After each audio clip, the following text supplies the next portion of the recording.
go. So,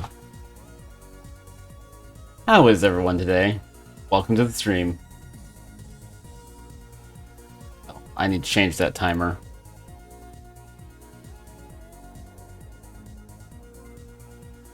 I swear, at some point my,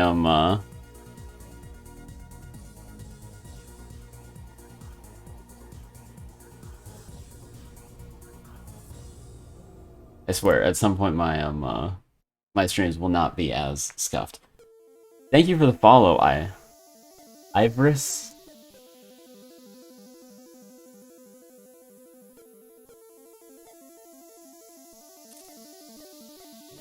Awesome.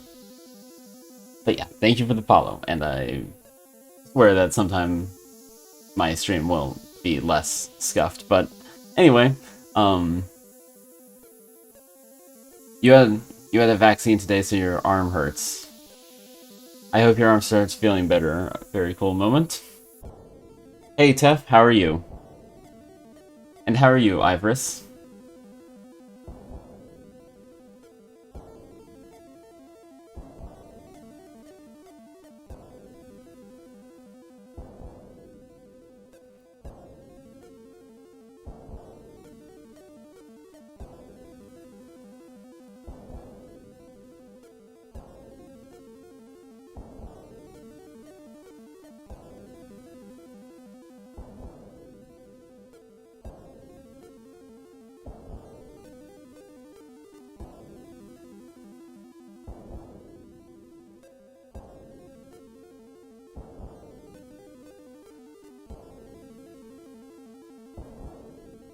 You're existing, Tef? Existing is the best thing to do. um, Glad to hear that, Ivorus. Hope your workday is good.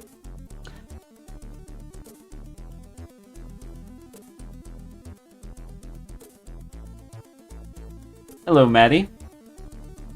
Let's see.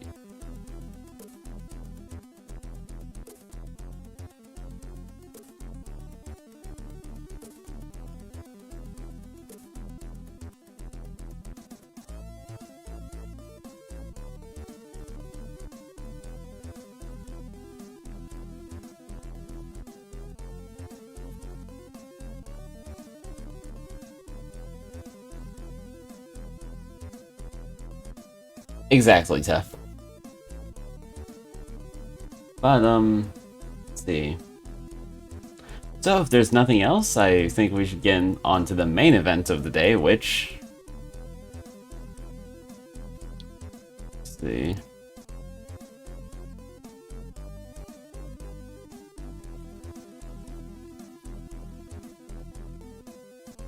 There we go. Is Pokemon Crystal. So, just a little history for those of you who have not been with us for, since before, I took my many-month-long hiatus.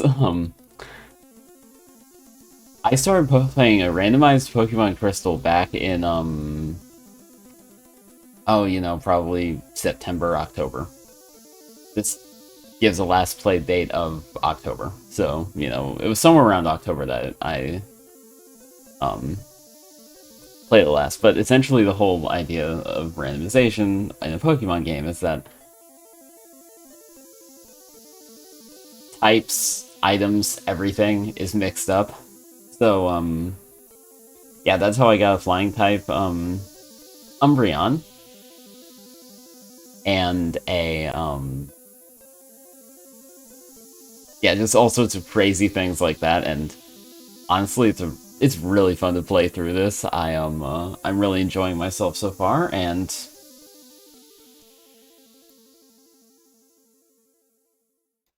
yeah, So I'm just gonna pause my music because we need to enjoy Pokemon music in its full glory.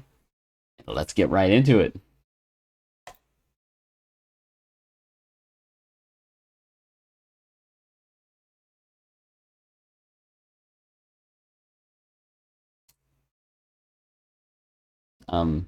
See.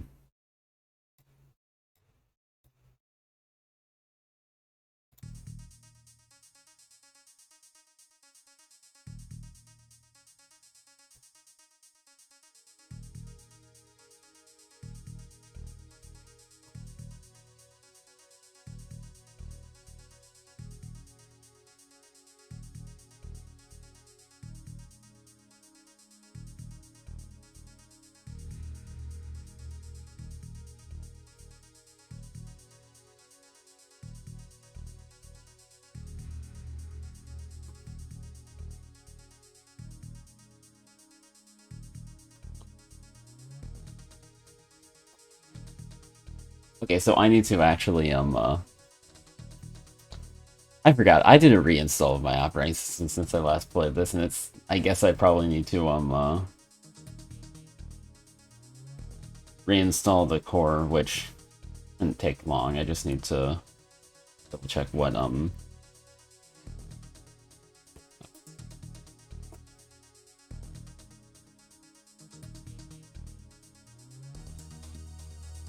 know what? Online update there. There we go. So, yeah, essentially, I'm just gonna need to wait for that to finish downloading all the cores, but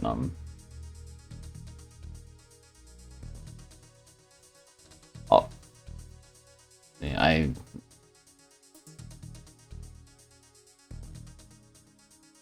okay, I swear I'm normally more put together than this, but yeah.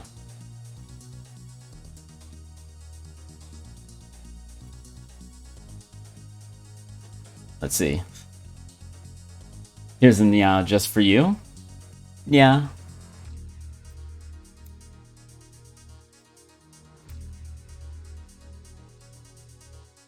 And I honestly can't wait to see a Umbreon again either, Maddie. There we go. So all the cores are done. That means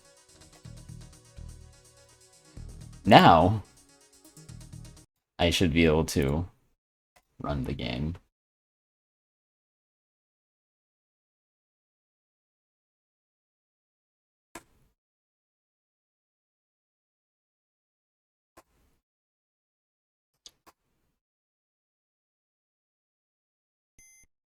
There we go.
Really hope I didn't just rely on save states. It appears that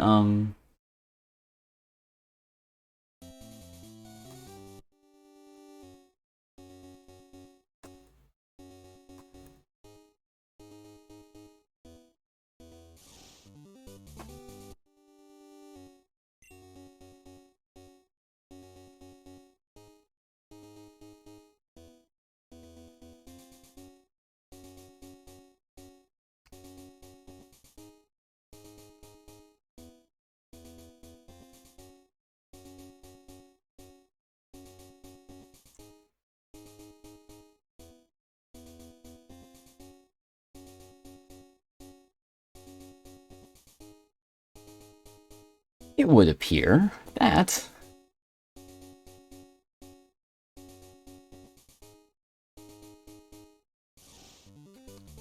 it would appear that I lost the save state somehow. Um, I'm just gonna do a quick bit of file system diving.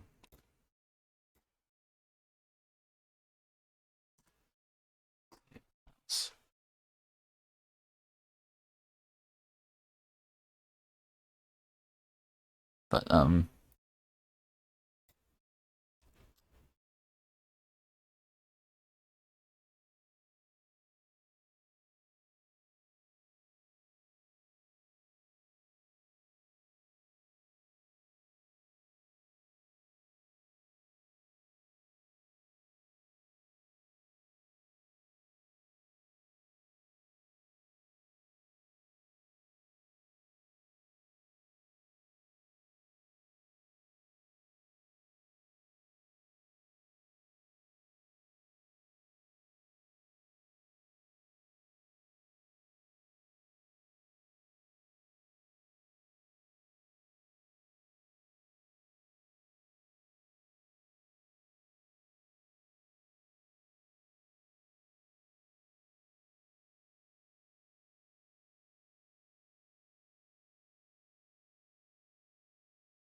see.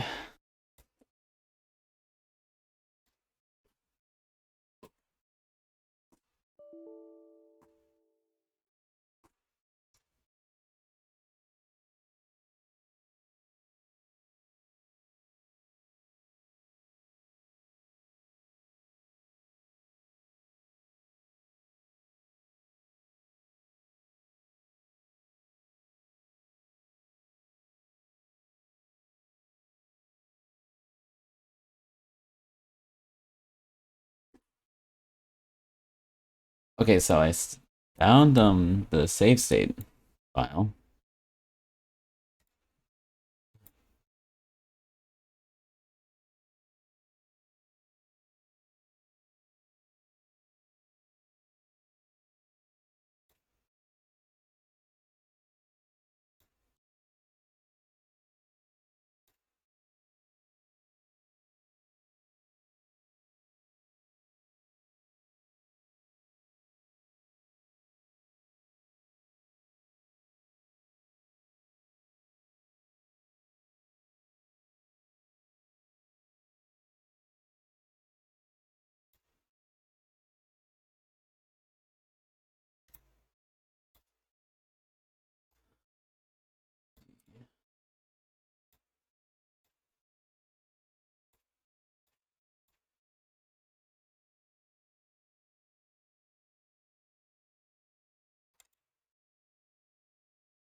Let's.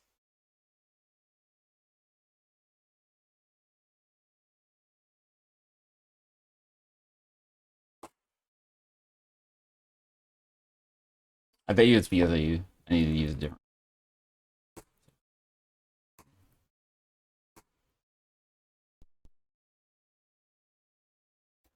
Now that works. There we go.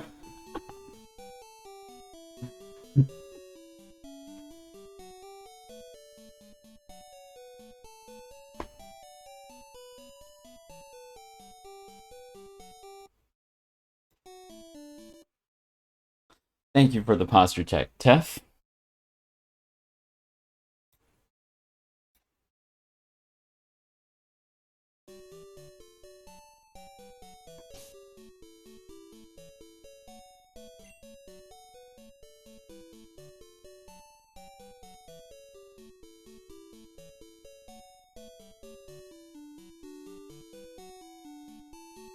So yeah, also I have a thing where I name the where I name Pokemon after where I basically ask my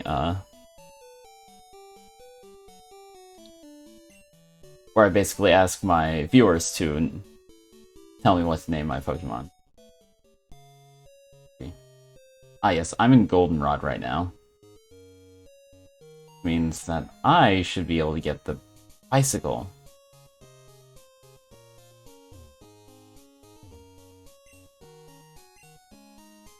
Yep.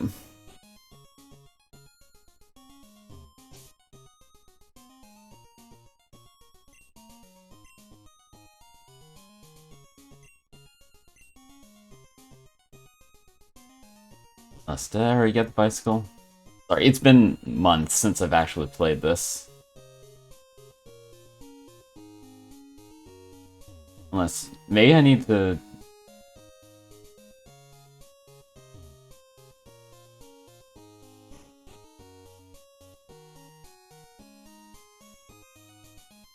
You know, Tef, I did find an... I'm not sure if I can find an Eevee in the wild, although I'm not surprised if I could. But I did find... But I can find things like Umbreon in the wild.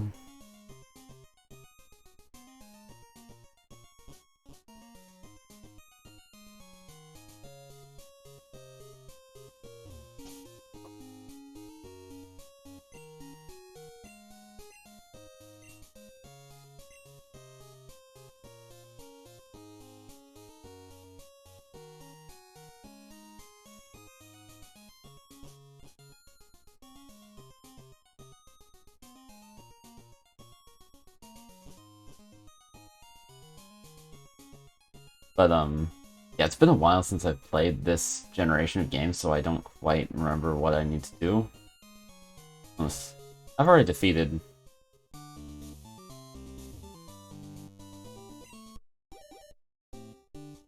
Oh hey, my egg is hatching. Also, very cool moment to answer your question earlier. This is for the Game Boy Color. And the Zoomeril hatched from an egg. Okay, who wants to name the Azumarill? And what should I name it?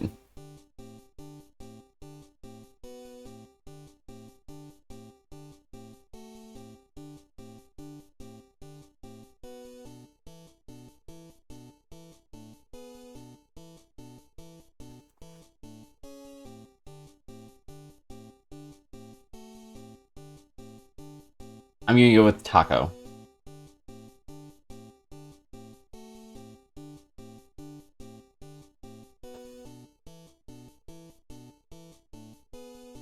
Actually, how about Taco Baby?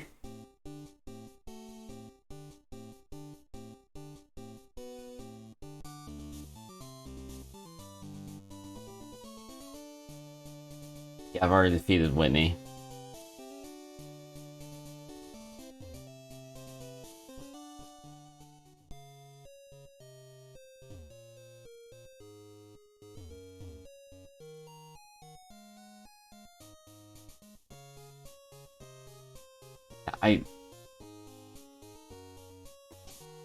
Let me just check my pack, see if I have, Oh yeah, I have a bicycle.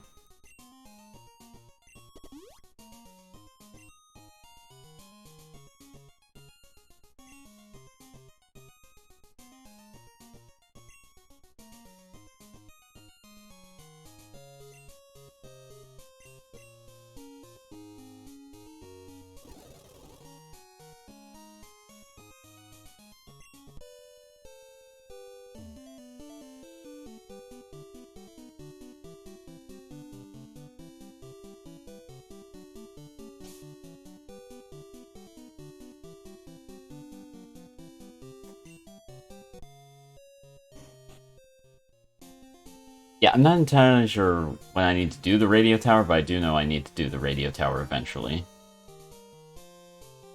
Let's see.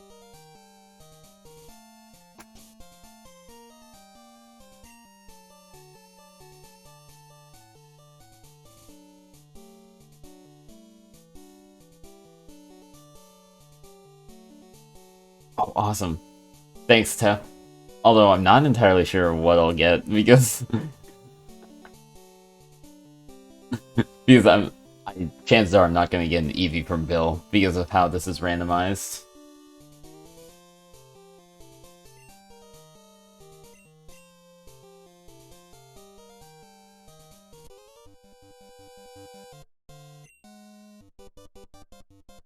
Yeah, definitely. Oh, he's gonna show his girlfriend his hot stuff. I'm gonna steal his girlfriend.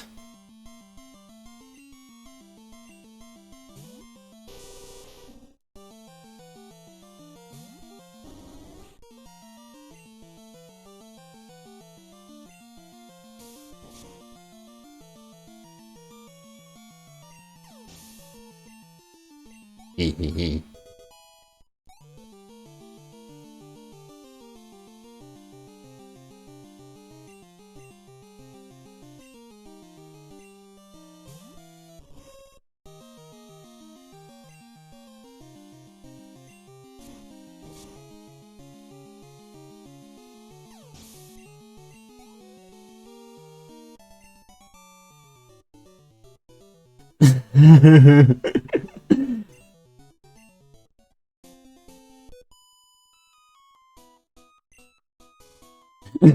My boyfriend's weak, so I can't rely on him. You can rely on me?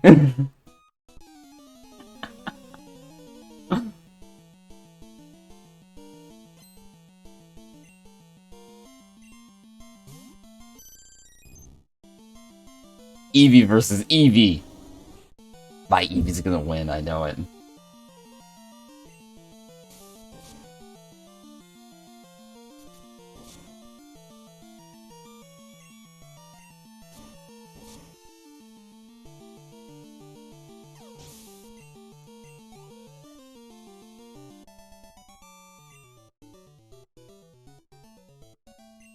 Yes, I am strong. I can be strong for you too.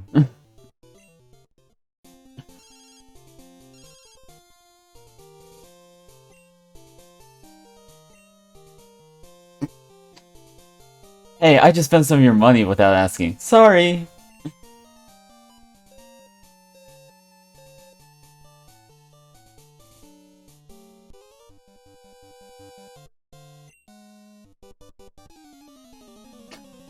It really is accurate of moms.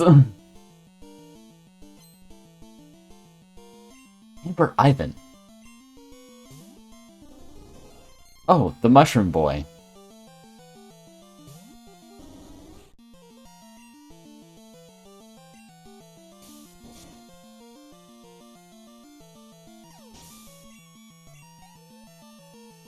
Poison Sting is awesome because it actually like just one-hit KOs a bunch of different Pokemon.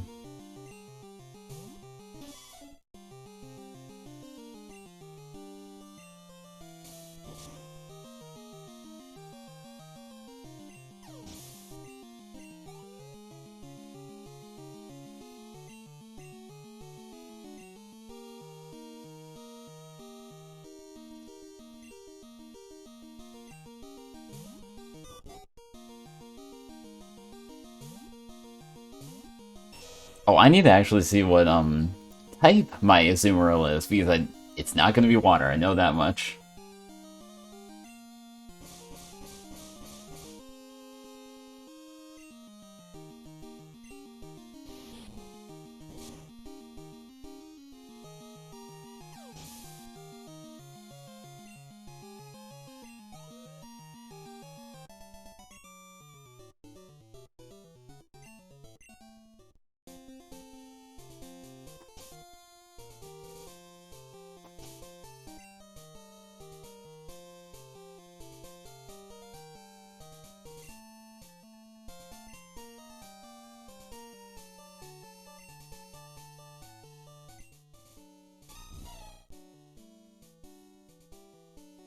Okay, so my Azumarill is a bug and a poison type. It knows Conversion 2, Constrict, Solar Beam, and Roar. And yeah.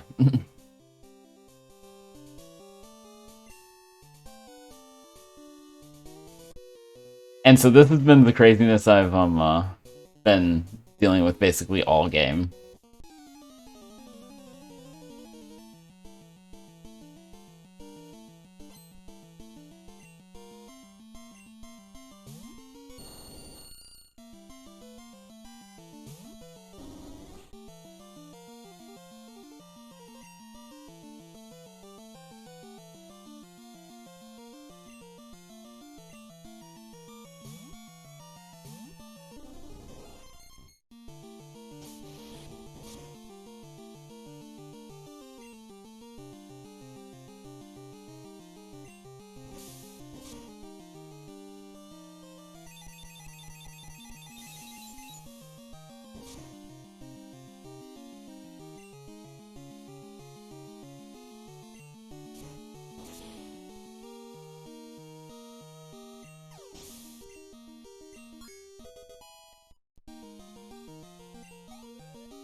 Oh yeah, I think my Parasect is like I think it's flying. I think it's a flying type Parasect. Which is just delightful.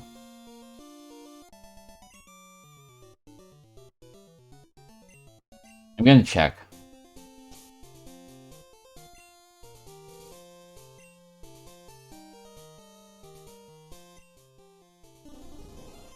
Flying in dark, yeah, so.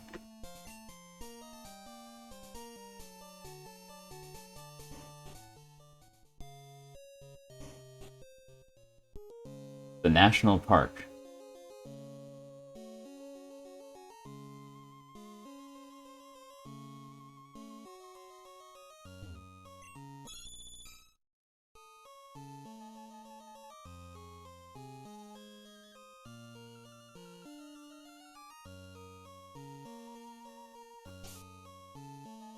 How many Pokeballs do I have? 5. Let's see what I can encounter in the grass.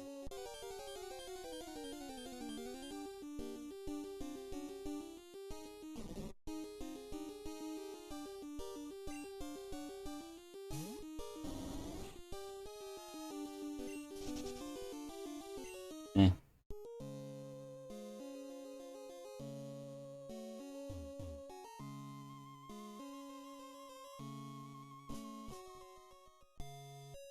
I will say this will make it exceedingly hard to complete the Pokedex if I decide to do that, because you know this is all randomized.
This was actually my starter. This Porygon was actually my starter.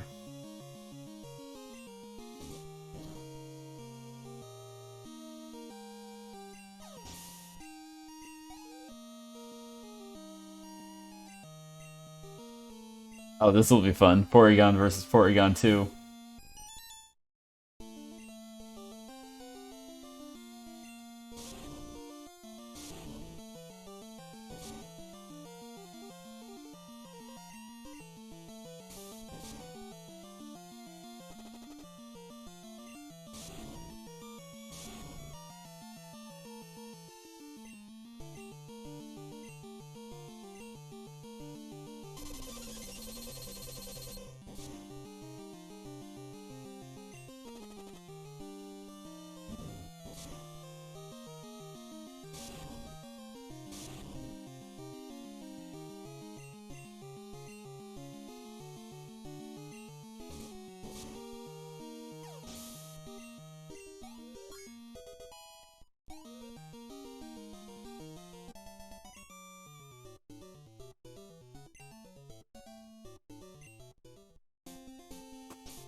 See.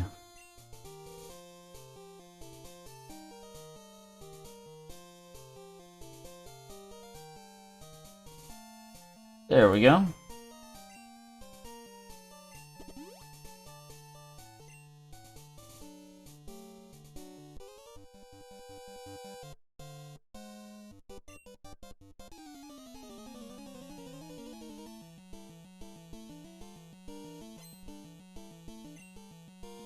Okay, so I have a question. This is a question that I've always had in Pokemon games. If there are school-age kids who have Pokemon, and you're technically not allowed to have Pokemon until you're 10 years old, what age are you?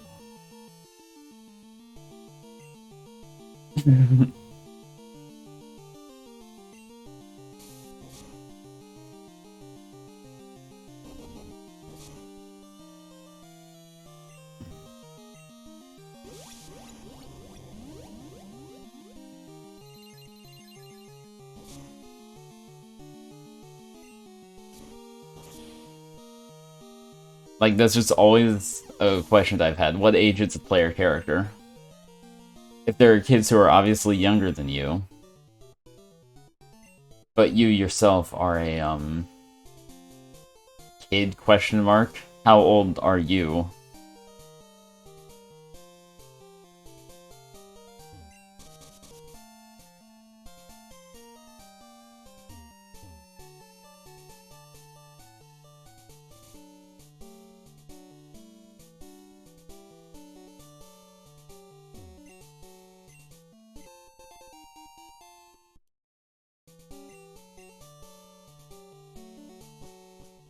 Also, I have to say, there's something so charming about the early Pokemon games that don't have, like, official names for their,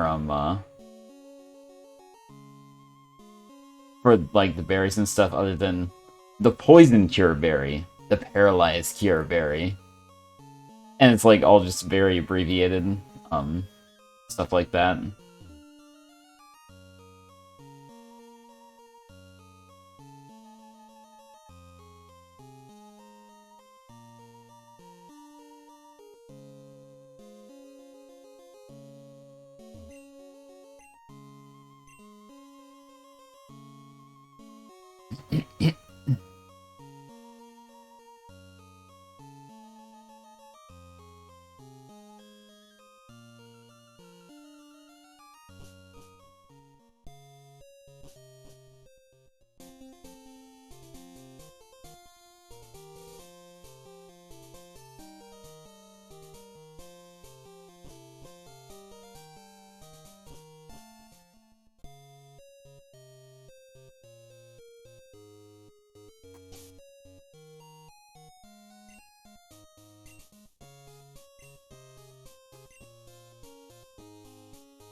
I'm gonna try and catch a Farfetch'd.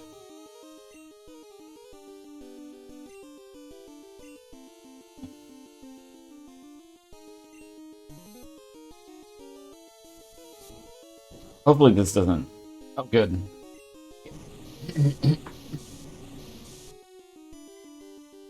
I can reduce its, I can reduce its HP without sending it, over...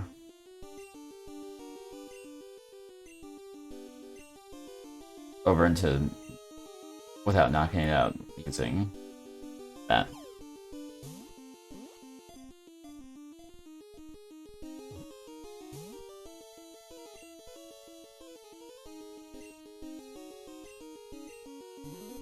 Of course, this is probably going to be a critical hit, if I had to guess. Oh no, it just knocked him out.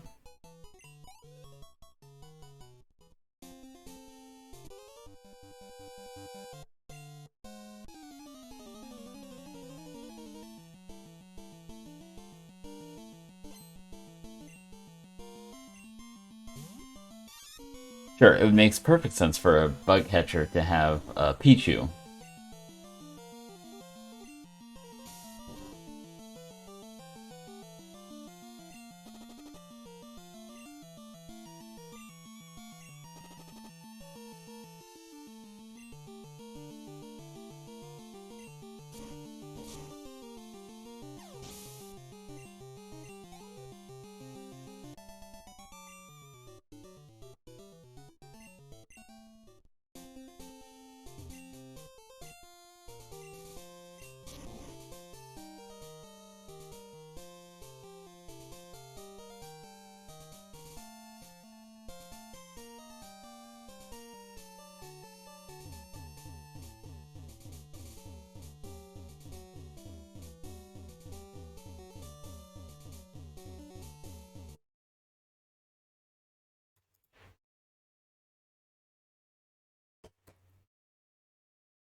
Well, I have a bit of a problem.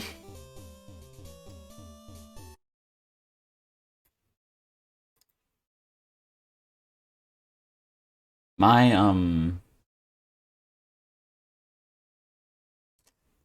my arrow key is stuck.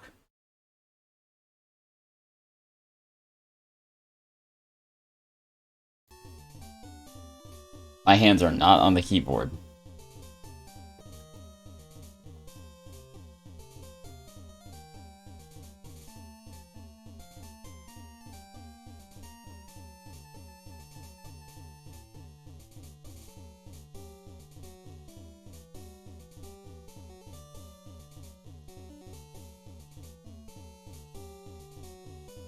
So,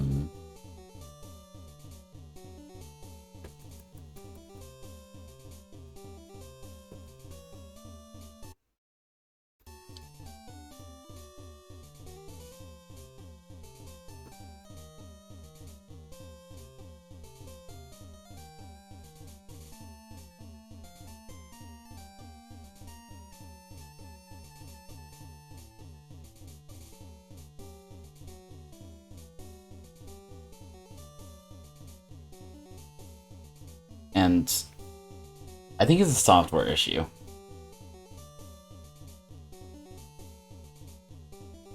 I just...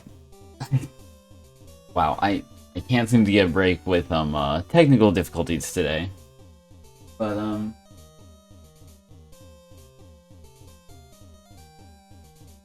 hmm.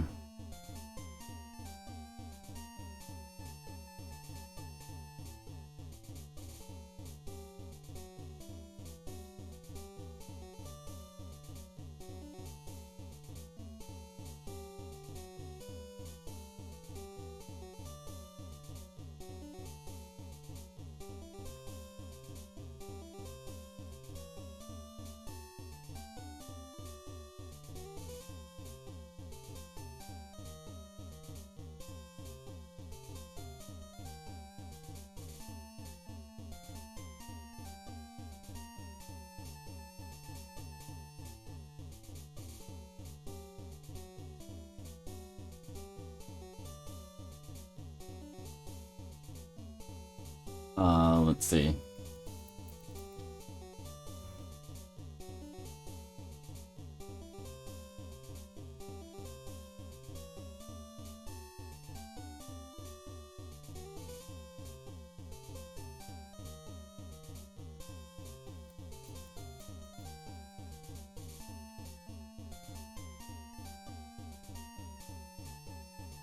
So my keyboard's basically disabled right now.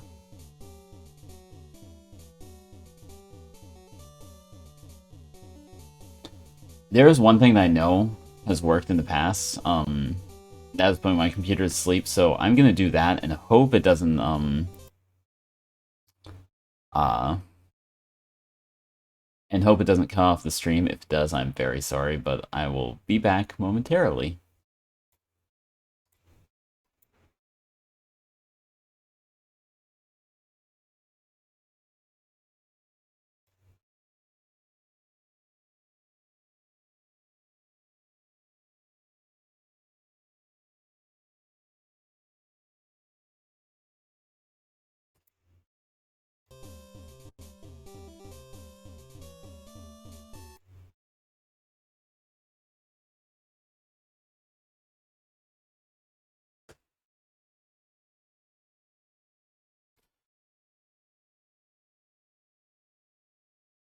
Let's see.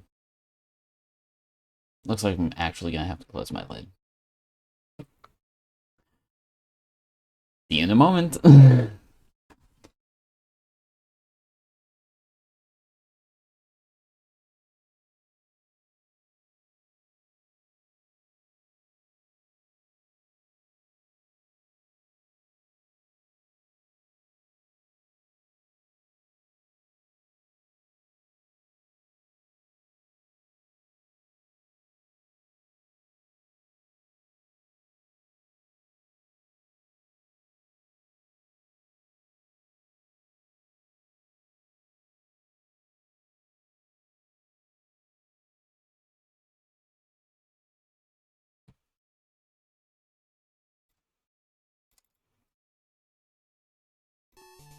Well, that seemed to fix it.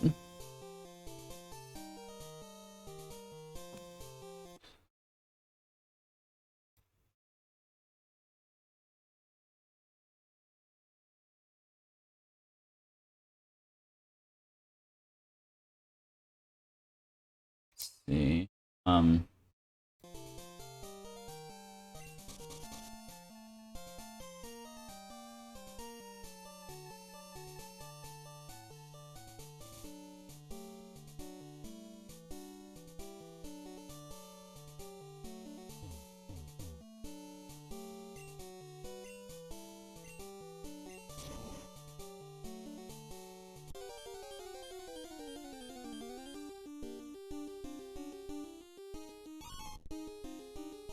Hey, Mama Iowa. You just missed some technical difficulties we were having, but now I'm back. um. Ooh, Sneasel.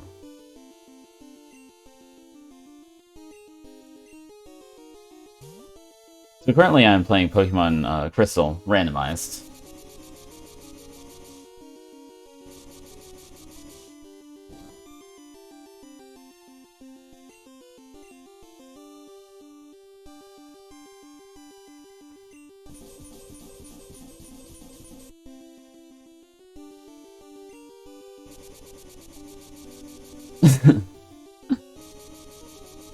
I mean, if technical difficulties are your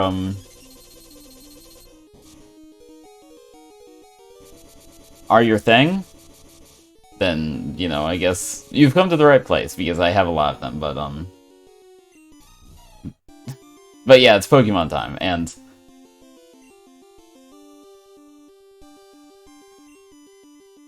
fun thing is, this is randomized Pokemon.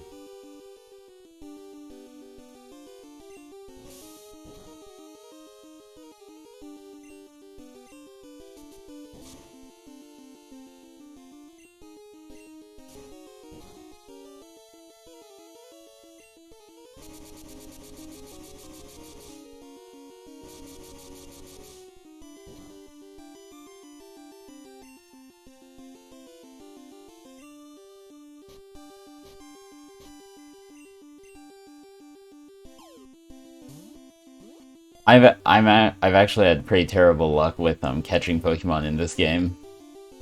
Oh, there we go. As soon as I say that, I actually caught it.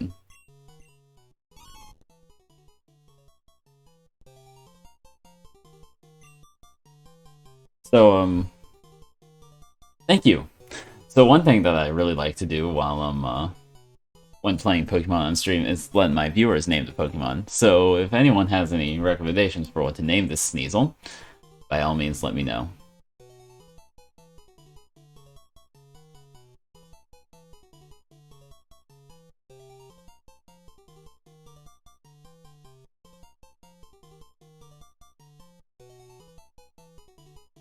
Got it. In the face.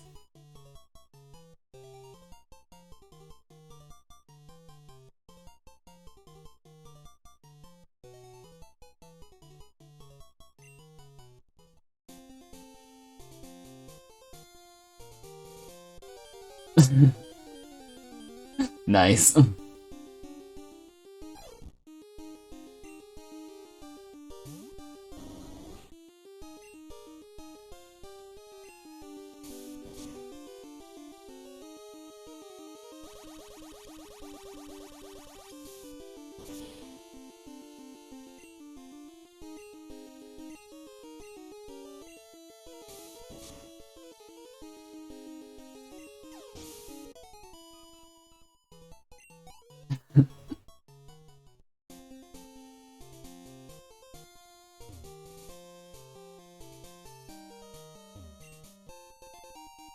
On TM43. See what that is. Gus. Nice.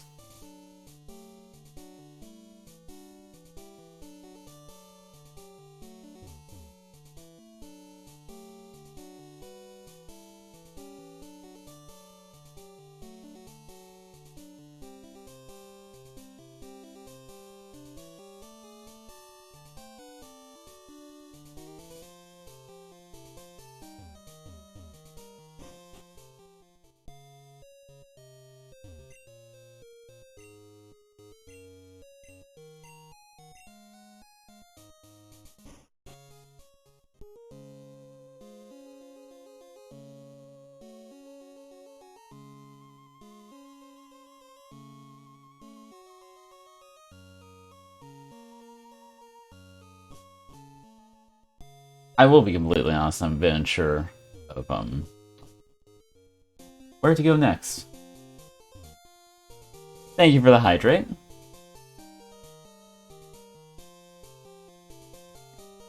And thank you for the stretch.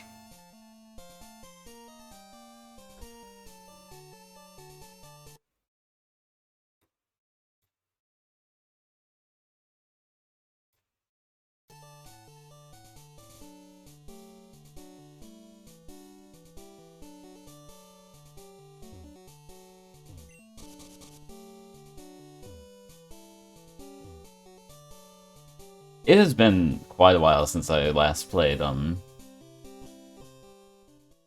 this, and I admittedly am not quite sure where to go next.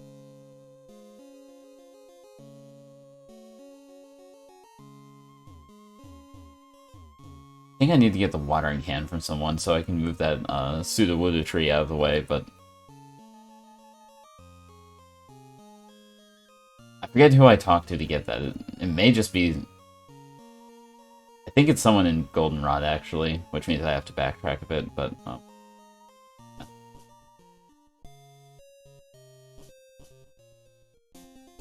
See, what's funny is 2nd gen is the first I played, but... So, like, I'm actually way younger than, like, not way younger, I'm younger than the 2nd generation games, though. I was born a few years after the 2nd generation games came out, so, so I've never actually played them on the, systems that they were designed for, but, I played, Pokemon Gold on my iPod. Because I installed a custom operating system on one of my iPods, and I played Pokemon Gold on that, and that was my first exposure to, like, my first exposure at length to the Pokemon games.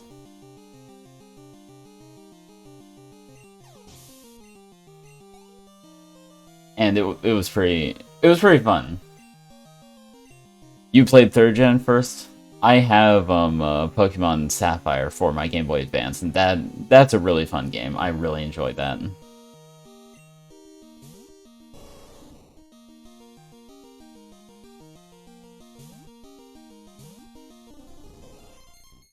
But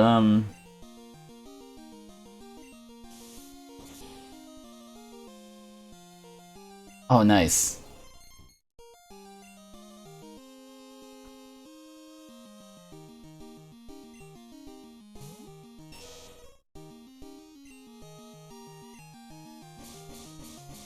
But, oh, wow. I still need to play Ruby again, honestly. Or not Ruby, Sapphire.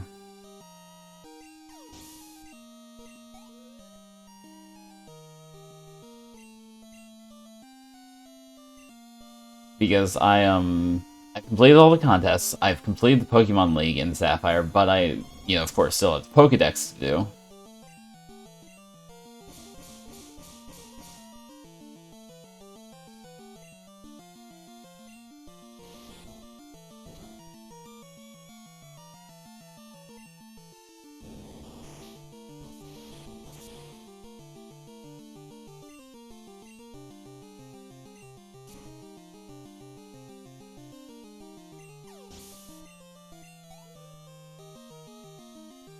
But yeah, so it's been a hot minute since I've played 2nd generation games.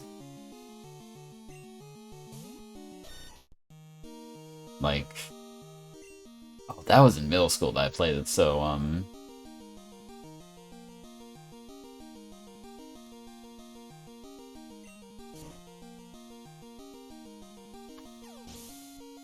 let's see, so I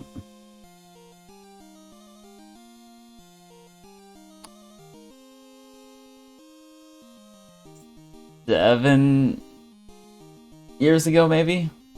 It's... wow.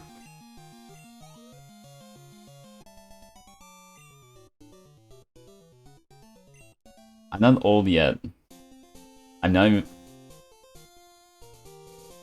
I turned 20 later this year.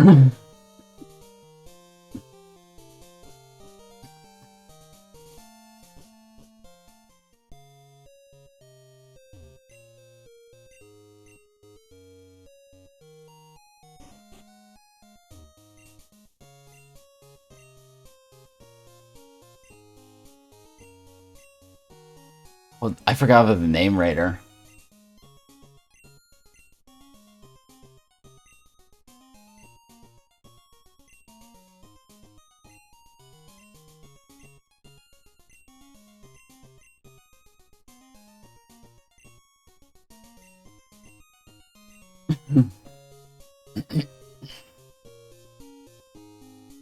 Is he just gonna say this about all my nicknames?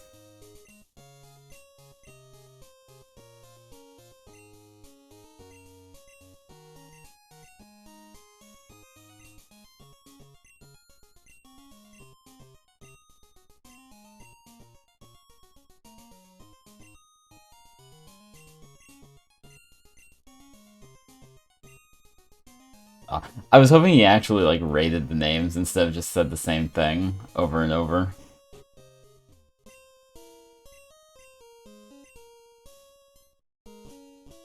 Oh, I forgot about the underground. Yeah, the underground is a place.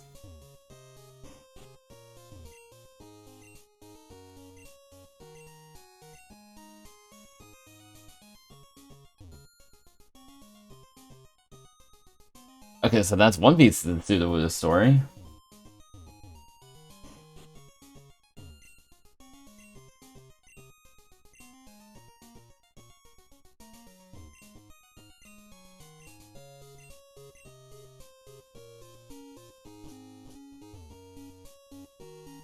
I think it's a pretty funny sort of relic of the 90s that the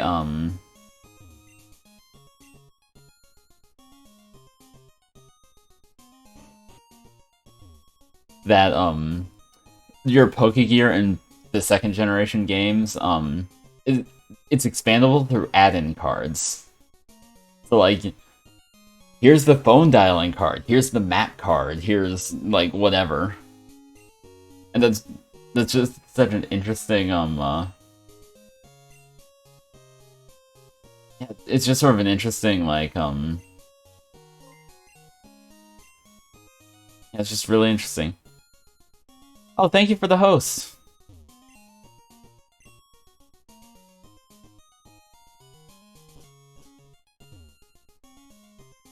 But yeah, I just think it's sort of a fun relic of the 90s that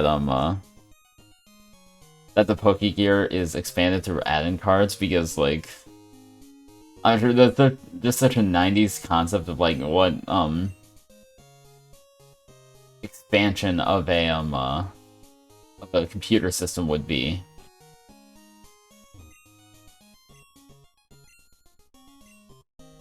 Oh hey look, I got Bill's phone number.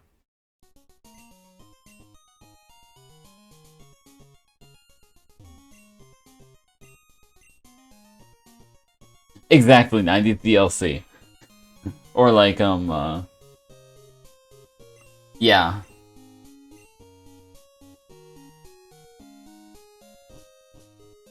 And yeah, like I'm just thinking of ROM-based samplers of the 80s and 90s. A lot of times ROM-based samplers of the 80s and 90s would be expandable through ROM cards. So you would like buy like a ROM card with like specific sounds on them. And it's just really fun to it's just really fun to have that. And actually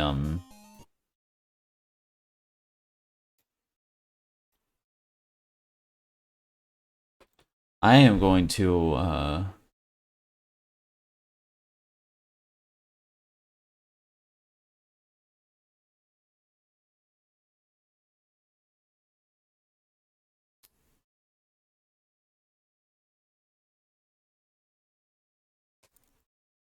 I'm going to play a demo song from one of these ROM-based samplers, and hope that I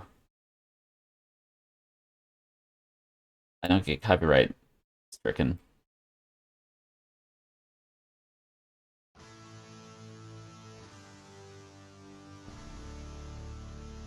And there's the video if you want to watch.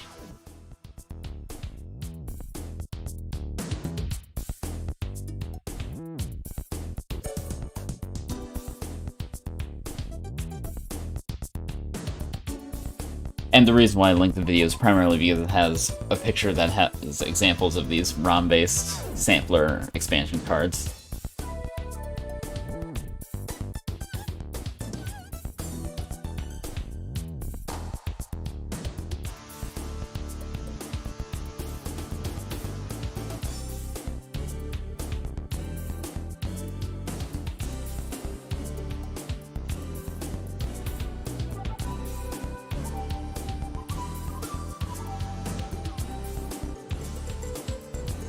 I swear this.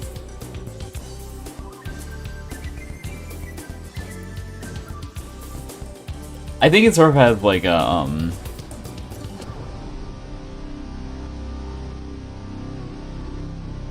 it almost sort of has like an updated Miami Vice feel to it, I feel like, because I'm not sure, I feel like there are a lot of similarities between the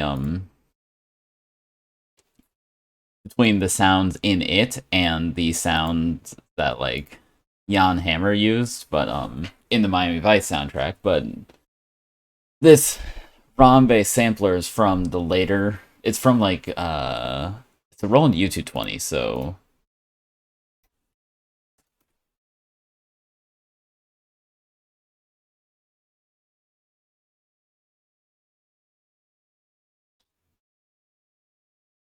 Let's see if I can figure out when that from.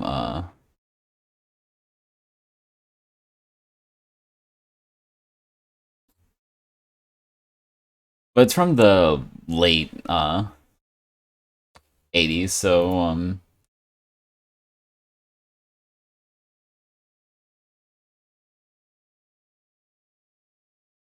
but yeah, I just really enjoyed the sound of it.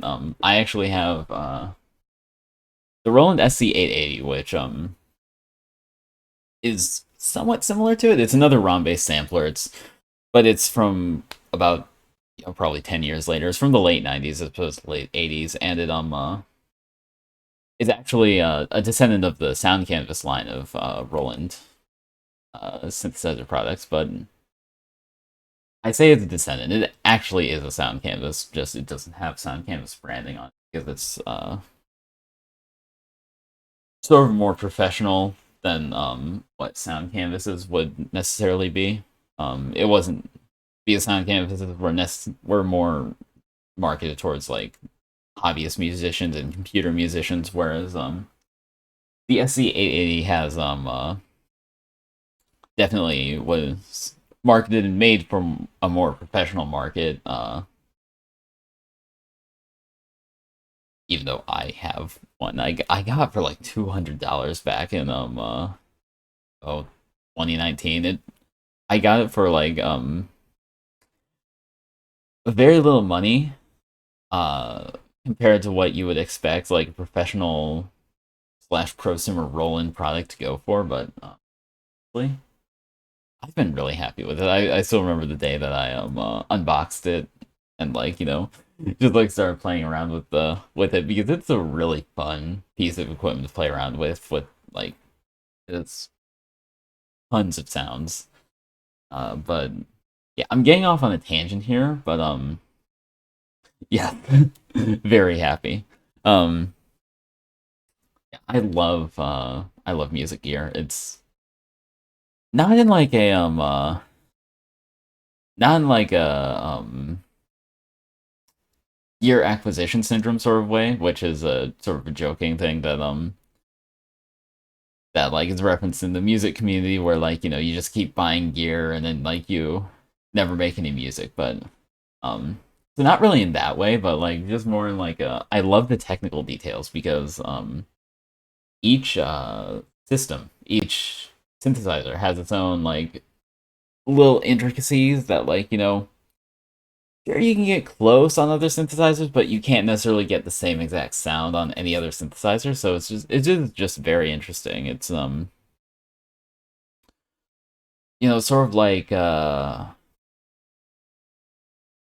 I don't quite know what to compare it to, but it is very interesting, and I actually want to get back to music production before too long. I really miss music production. I haven't really had a chance because we moved in February, and then I just haven't really had a chance since then to get started music production again. But I do have a few things that I want to work on and need to work on. So By the way, let's get back to the game.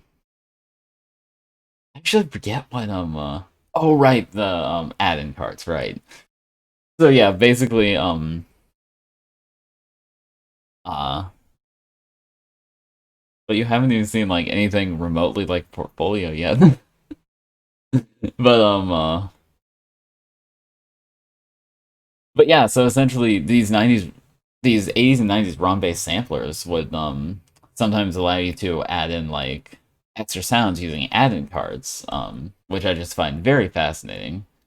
And the Roland U110 and U220 are examples of that, with the U110 offering 4 ROM card slots and the U220 offering 2 card slots, but having 2 other ROM cards built into the system. So, it's sort of a trade-off whether what you want. And I feel like I'm not sure, but I feel like the U 110 has slightly different sound to the U220, but that could just be me. But yeah, I have done a lot of looking at this, if you cannot tell. I mean, honestly, I could probably do an entire stream dedicated just to like listening to sound demos of various synthesizers and rating them. Like, and actually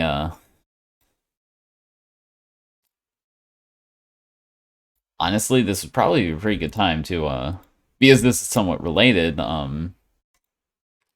there are I'm actually running a poll right now on Twitter to help me decide what I should do next for my what I should do for my 200 follower celebration, which you know how I said technical issues are common here. Well, I was trying to do my 100 follower celebration on my 100 Twitch follower celebration, but that didn't quite work out last Friday because it was too hot, so OBS was freaking out. Hello, Silver. So so yeah, I need to reschedule that. But I am currently running a poll for my 200 Twitch follower celebration, and you can look at that here. And yeah, but one of the reason why it relates is because one of the options is music loop raffle, where I create a 30 where like I do a raffle and loop. I create a 30-second music loop for the winner, to their specifications. I've yet to come up with full terms, but it's. I just figured it'd be a fun thing to do because I like to produce music, and people tend to enjoy my music. And if you're curious about what some of my music sounds like, I'd be happy to play some on stream after I finish playing Pokemon for the day. But we can get to that when it's when the time comes. But anyway, let's actually get back to Pokemon now before I get distracted again.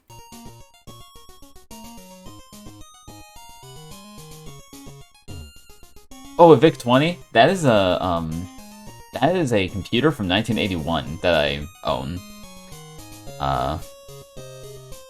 Yeah, it's a really cool little computer. I really enjoy mine, and I just thought it'd be a fun thing to throw in as like an option for me to stream just like me playing around with it, because it uses standard video inputs like you'd find on a VCR or something, so I could easily use just one of my cheap capture cards to use it on to like make it show up in OBS. You know, I would love to stream on it, but I'm afraid I don't think I could. Because it has no graphics. It really has no graphics processing capabilities. It's let's see.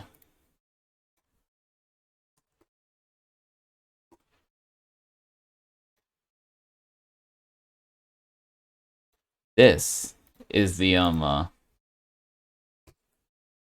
well, the lack of graphics processing capabilities is one thing, but also it has no like ability to connect to the internet, at least not directly. So like, you know, it couldn't communicate with Twitch servers or anything. But this is its video chip. So it's not even like a GPU in the like sense that's commonly understood. It's like a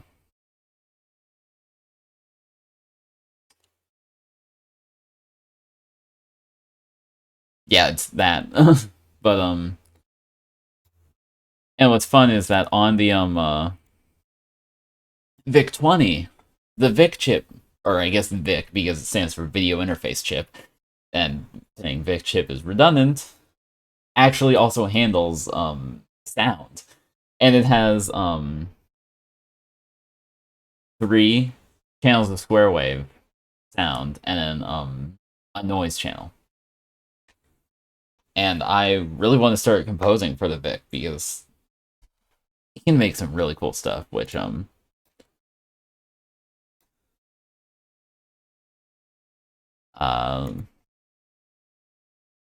am also pulling up that.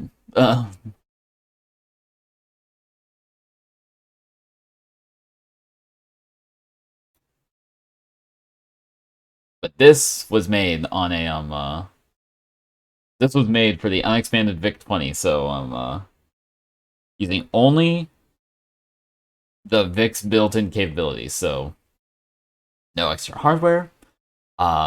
Made for 5 kilobytes of RAM, and made for the VIC-20's 1 megahertz 6502 processor.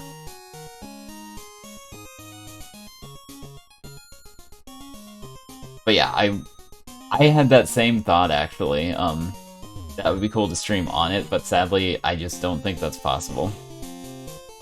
But I really want it to be possible. Like, legit. I think it'd be so cool if I could.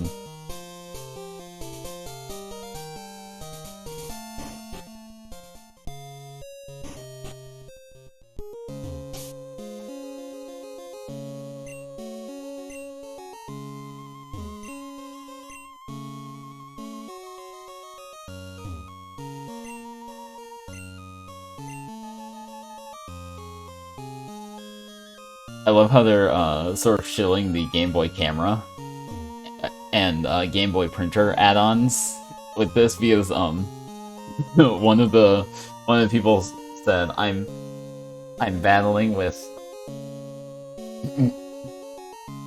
I'm said something along the lines of I'm battling with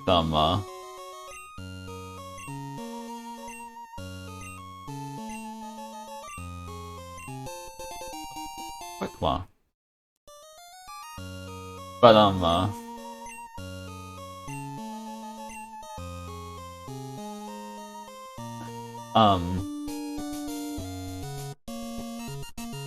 what was I gonna say? I lost my train of thought. Oh yeah, they're sort of shilling the Game Boy printer with this game. Imp face.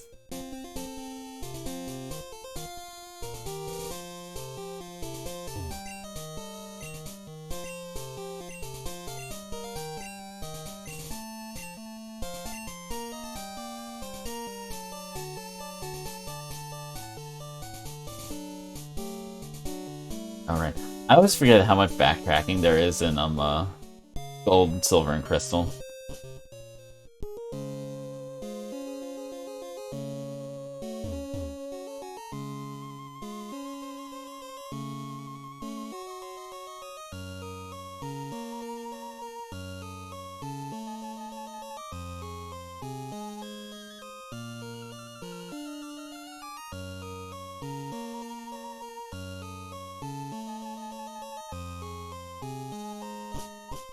Thank you for the posture check and the hydrate.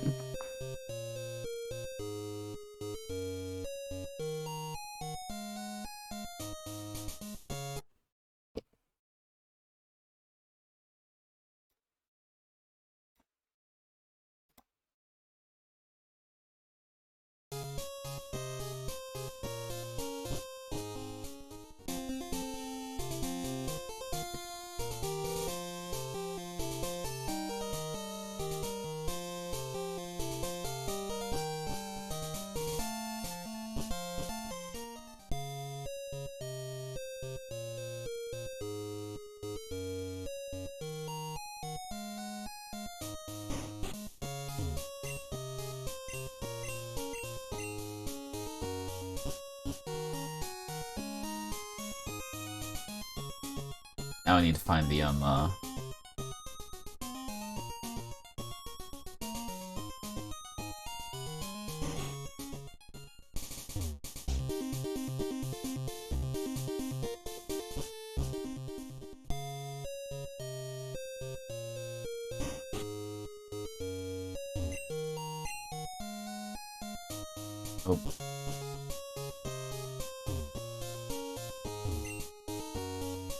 Now I need to find the,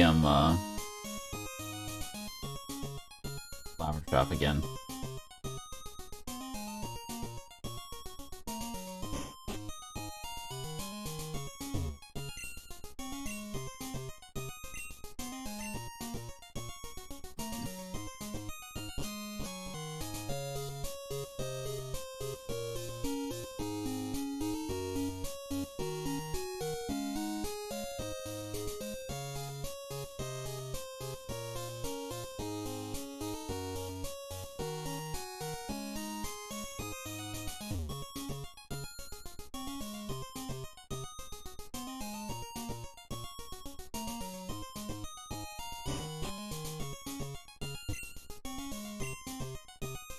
Oh.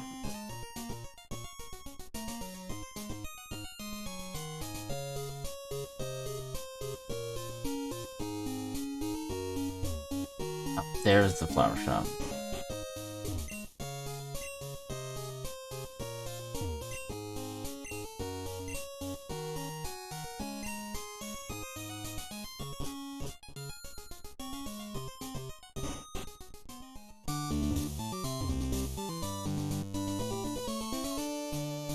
Now do I need to talk to Whitney?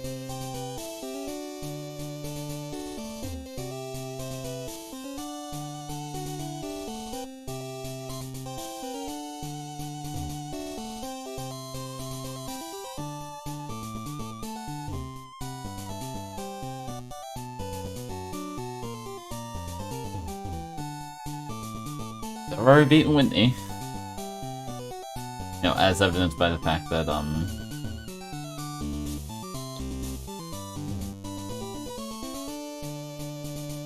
none of these trainers are trying to battle me.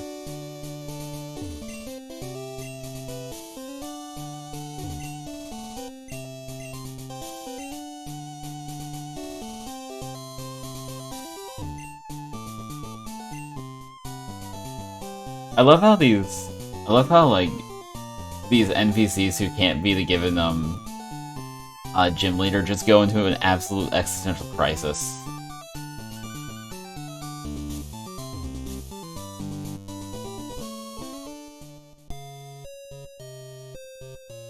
Maybe I need to buy a water bottle. Let's see, this Pokemon sells water bottles.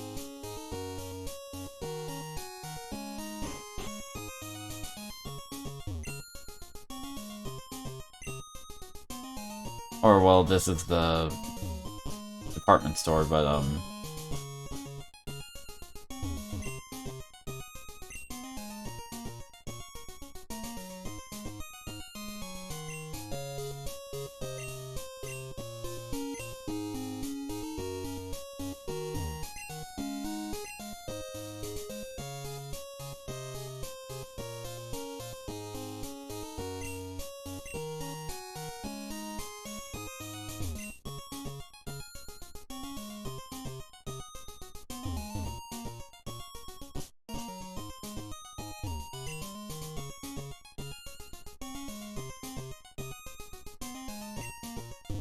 let's just go to the top and work our way down.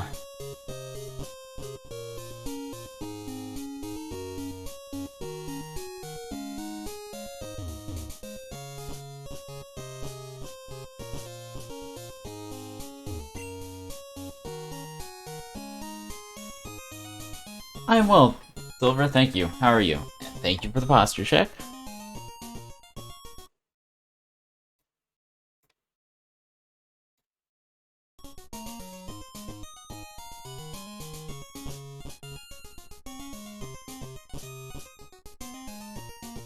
Glad to hear that.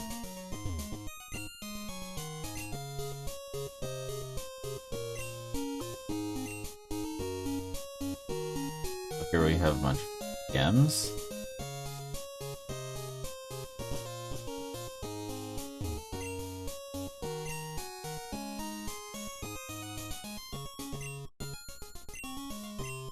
Training items.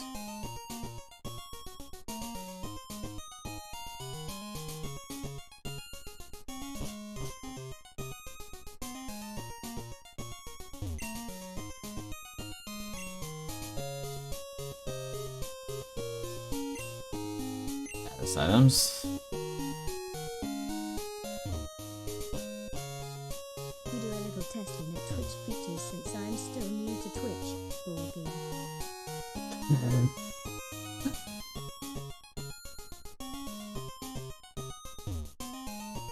How do you like that text-to-speech feature?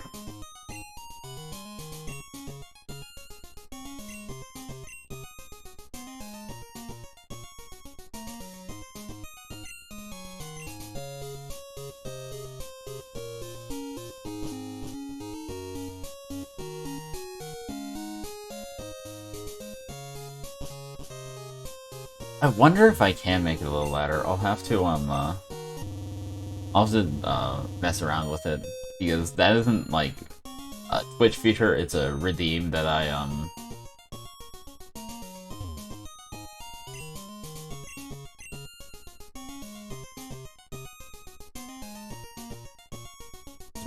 set up.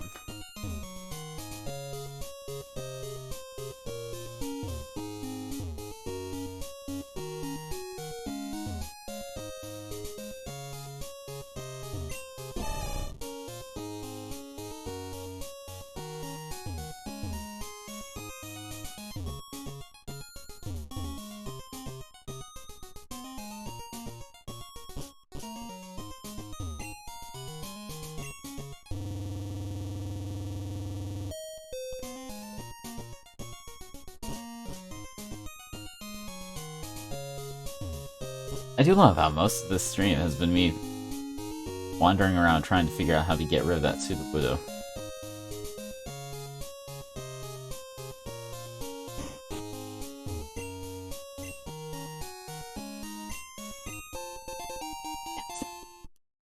Squirt bottle. That's what I need.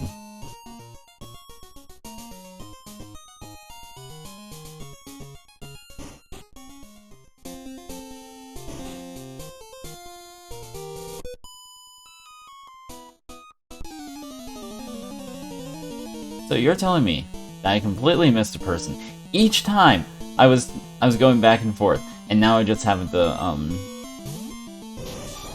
make eye contact with her.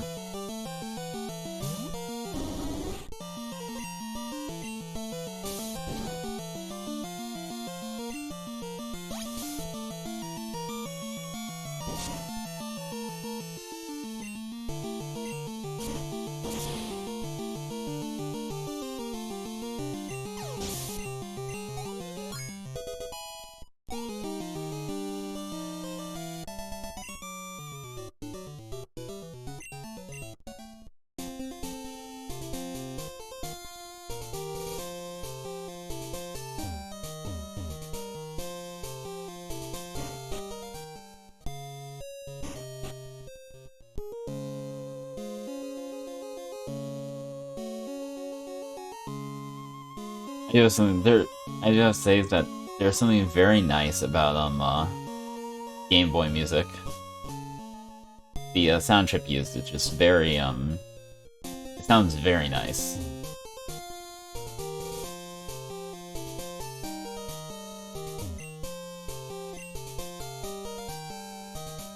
I'm using the squirt bottle on the weird tree.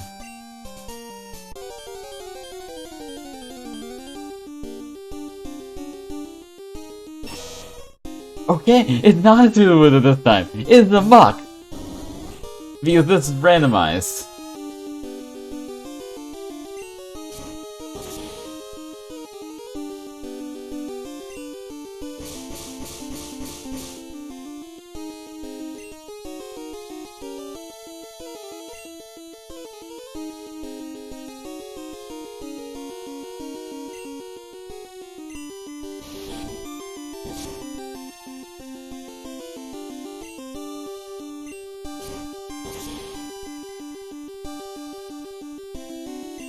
Yeah, it's a randomizer, which is how I have an Umbreon and how I got a Porygon as my starter.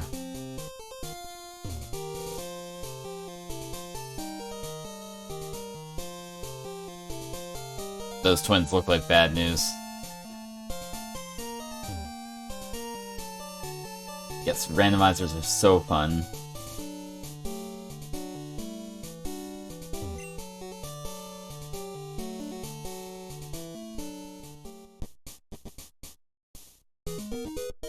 Oh, there's Violet City.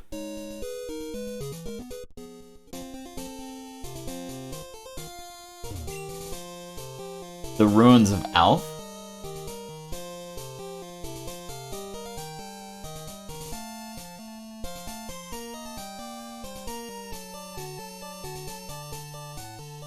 Looks like Route 37 is where I want to go, probably. Oh yes, Anne and Anne.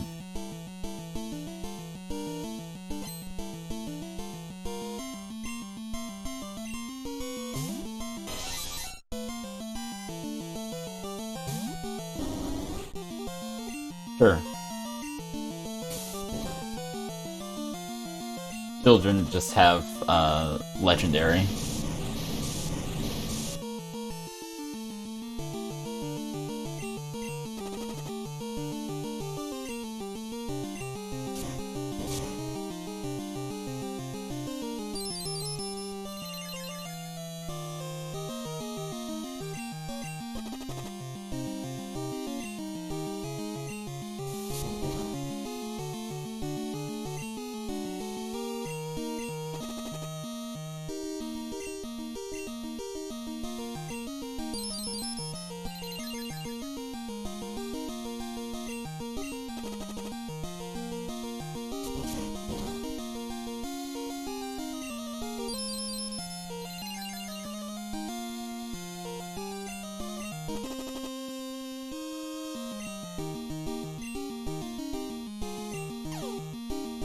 Oh, great.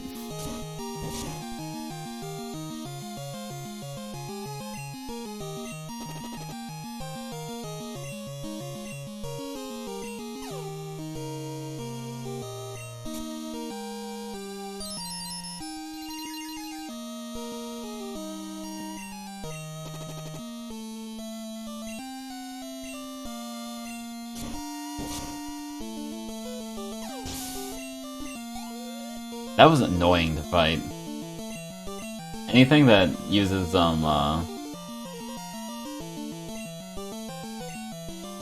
anything that, can replenish health and has that as part of its strategy is annoying.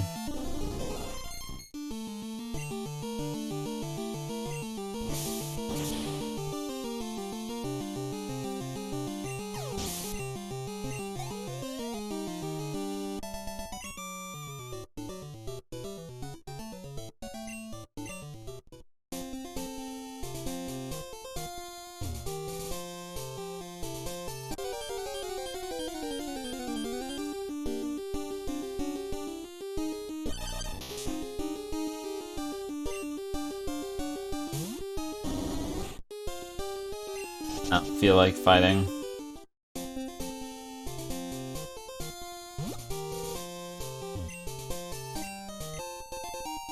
A red apricorn.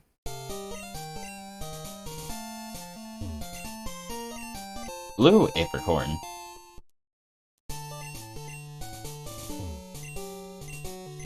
Black apricorn.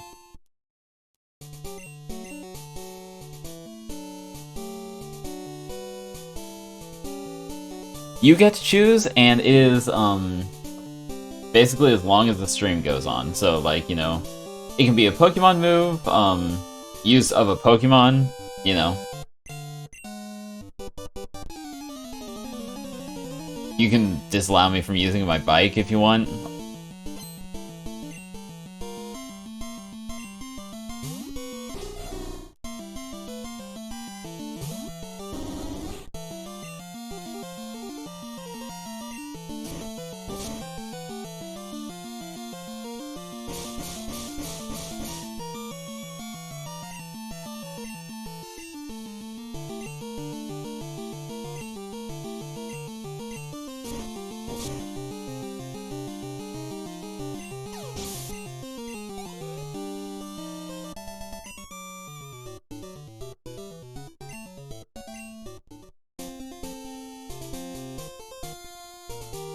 In this game, there is no running. There are no running shoes.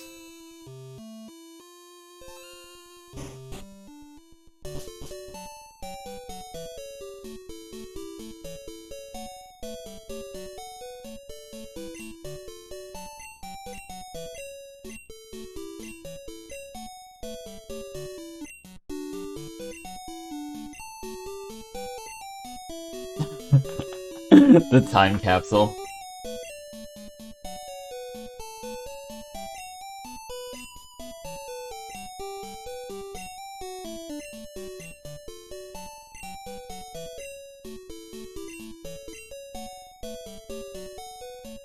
So basically, okay, so one issue I've always had with Pokemon in the anime is that they always have a really hard time tying in, like, new regions and stuff.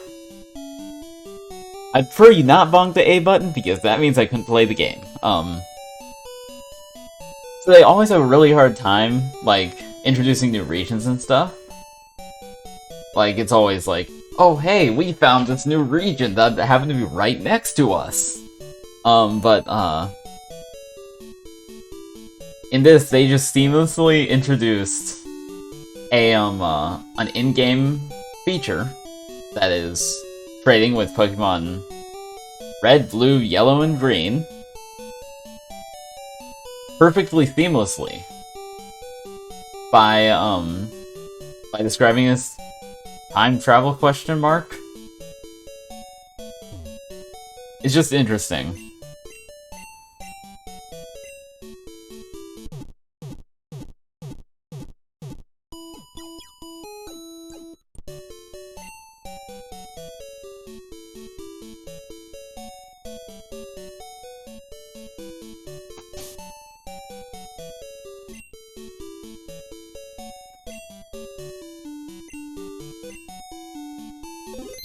Although I do think I am happy. Thank you. Although I do think I am gonna, stop the stream here pretty soon, just because it's, you know, we're at about an hour and a half, and I tend to like to keep most of my streams at around, like, you know, an hour and a half to 2 hours, just,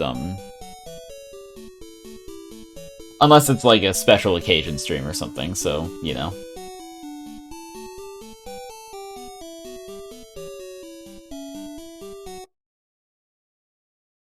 So yeah, I think, I'm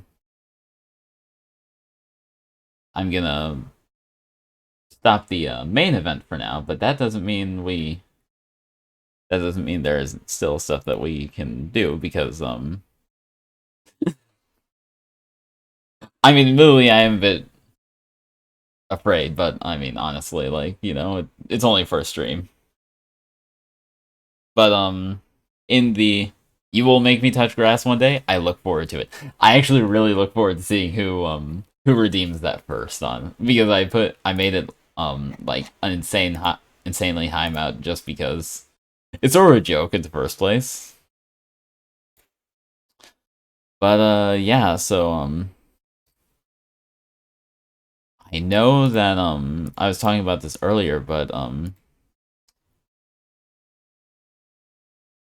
so, I have that poll running, but I was wondering if, y'all would like to hear, some of my music that I, made. Just maybe as a little example of what I tend to do. Most of the stuff is generally a bit old, so, you know, like, it's not gonna be like my most recent stuff, but it, you know, sounds good. So let me just,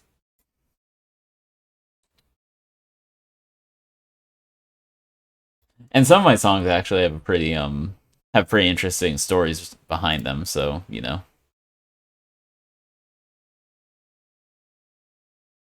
If it's one of those, then I might tell the story.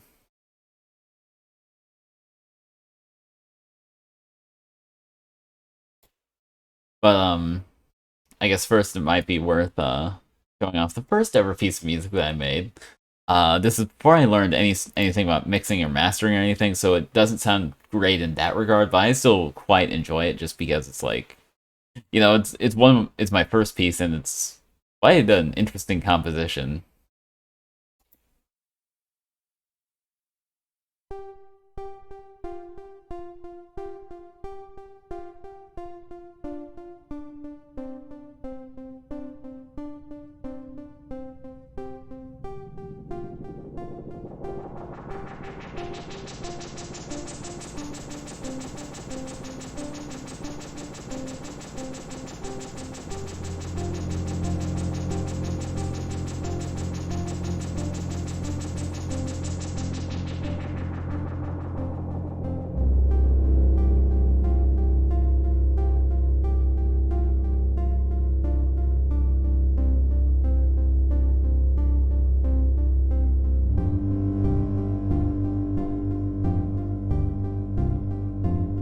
So this piece of music I actually made in my bedroom the day I got the day I got my first synthesizer. It was my birthday, and so yeah, I just plopped down with my computer in front of me and I just made this in like an afternoon, and it's honestly like, yeah, I just really enjoy it. Thank you. I sounds like something from the void. Honestly, my music production roots are in space music, so that's not surprising that you would say that.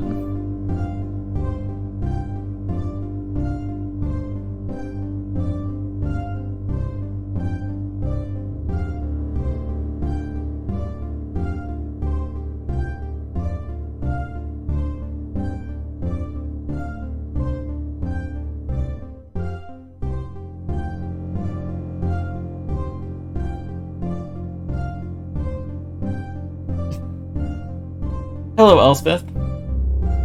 Or Elseth.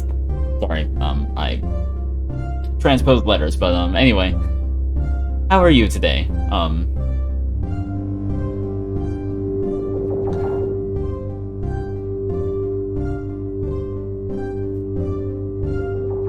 Currently I am just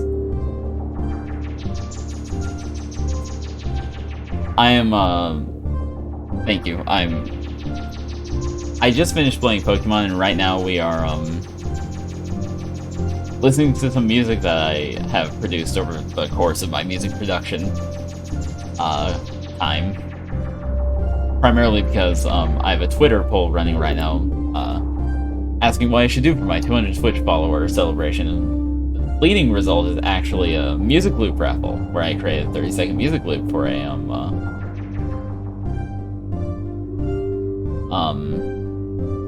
for the winner. But so we're just listening to some of my music because, you know, why not? Just because it's looking that like that will win.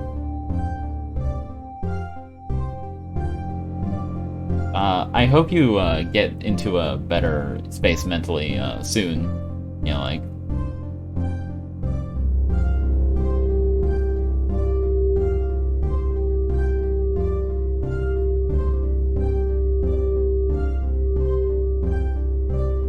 But so yeah, this is just my this is the first ever musical piece that I made. Or at least the first one that I recorded.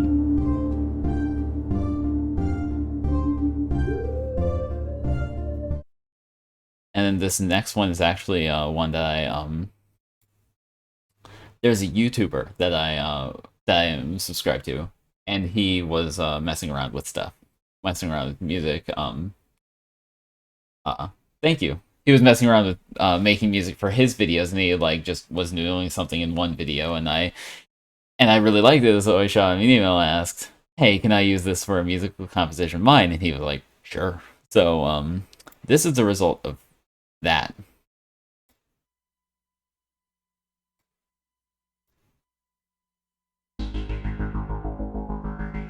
Oh, thank you. I would not be surprised if that's it, honestly.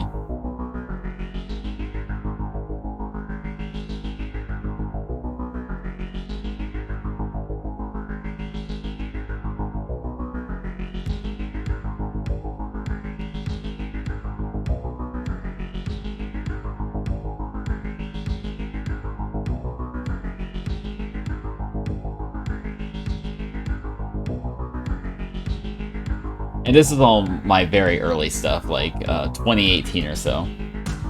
So I didn't really know much about production or mixing at the time. And so it doesn't sound the best on that front, but I still really enjoy this like era of my stuff. It sounds very raw. Yeah, repeat 4 times before adding variation.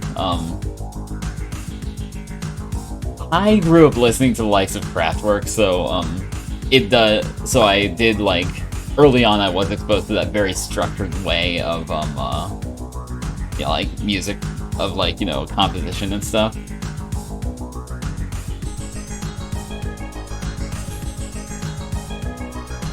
It really does. I love doing that. That's basically what all of my almost all of my songs are built on. It's just repeating and adding.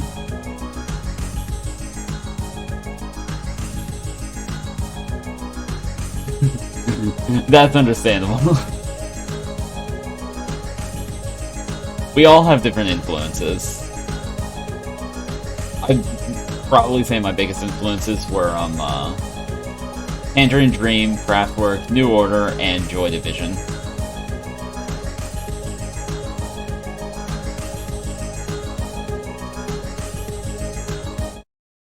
So then this next one I actually wrote for a school project.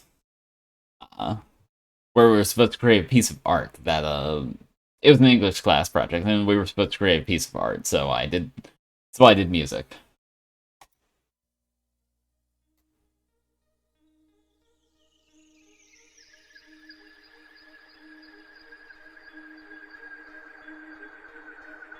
And we're back to very spacey, very ambient stuff. This one actually I think has a bit more of a Klaus Schulze vibe, if I'm not mistaken. But still with like some Tangerine Dream. I just feel like it's a bit more like freeform than a lot of Tangerine Dream stuff. Later Tangerine Dream stuff is. Yeah, definitely. It is very characteristic of a lot of modern music and folk music, and I would definitely say that like in my more recent compositions I've definitely included a lot of like influence from like different folk musics from around the world. I myself really enjoy like Irish and Scottish folk. Yeah. Oh, Steve Reich. I also listened to a lot of Steve Reich as a kid, and he is contemporary classical, which also has a lot of the same sort of repetition. Folk does go hard. Oh, folk metal.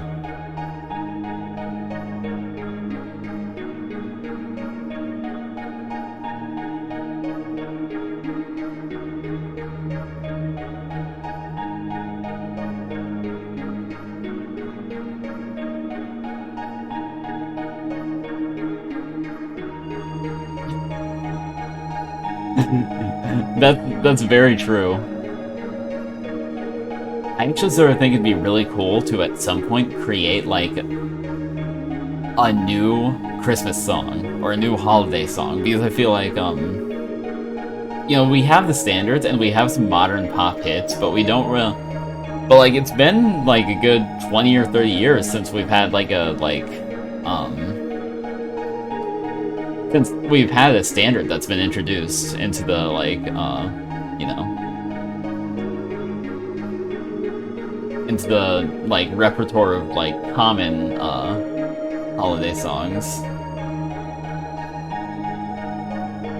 We do. I just think it'd be really interesting to create one myself, like create a song that like just like takes off, especially if it's in my like standard like sort of space music genre like this.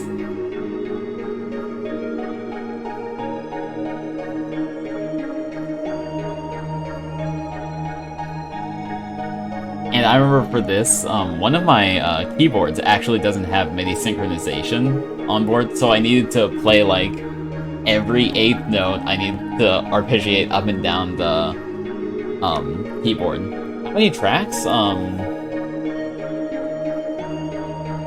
No more than 8, I can tell you that much.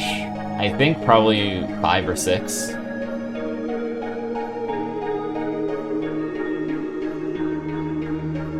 Yeah, it's different. There are like 2 or 3 different arpeggiations going on at once.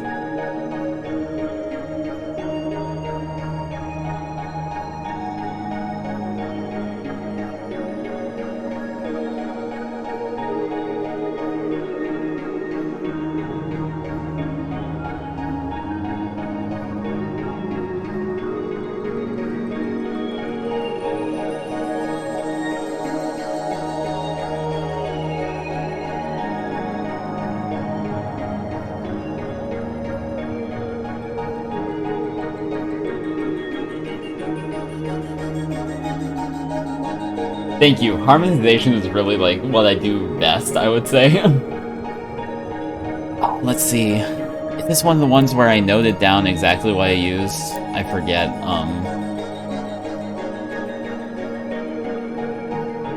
Okay, so yeah, I am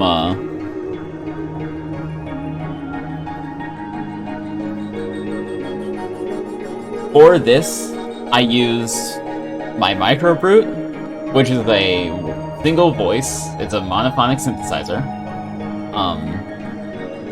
And then I also use the toy keyboard to make this. And I just multi-track those 2 synthesizers. And I applied a lot of effects in Ableton as well to create like to give it a like really rich sound like it has.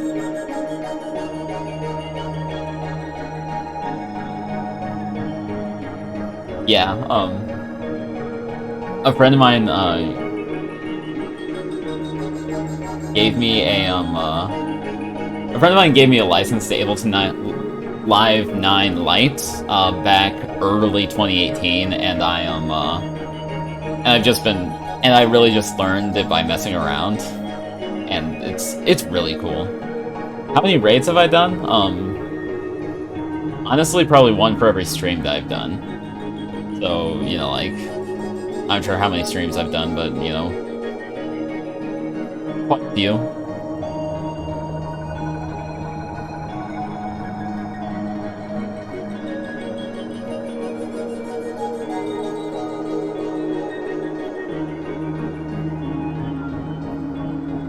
But yeah, I think that one really had... Yeah, I would say so. I would say that using a synthesizer definitely, like, gives you more definition than using, sound fonts, because, sound fonts are, generally just, like, samples, if I'm not mistaken. I don't quite know how sound fonts work, actually. I am definitely more of a hardware person. But yeah, like, when the synthesizer actually, like, can, okay, cool. So yeah, when the synthesizer can actually, like, generate the sounds as opposed to just playing back a sample, you do get, like, some more definition. Now, of course, I also have a hardware sampler with me, like a ROM-based sampler that I use, and that, has its own sort of sound, but yeah, I would definitely say that, like, both, that there is definitely a different sound to using, like, hardware versus using, like, hardware and stuff that, synthesizers versus, samples.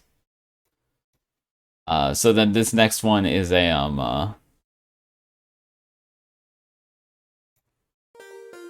this next one is a song that I made that,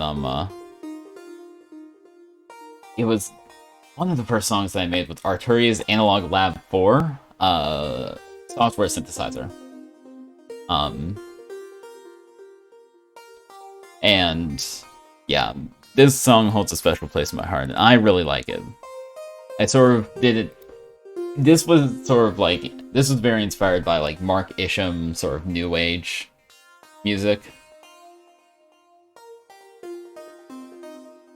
And actually, specifically, it was fairly inspired by Mark Isham's The Gracious Core.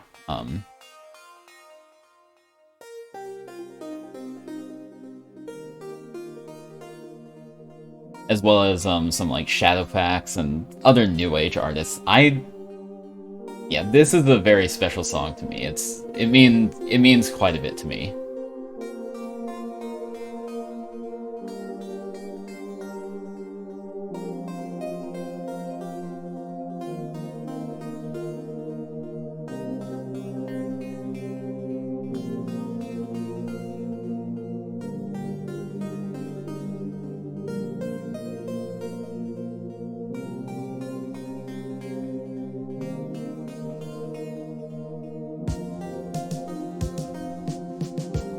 And you have my standard Roland TR-707 drums because I love the TR-707. I just use drum samples. I would love a real TR-707 though.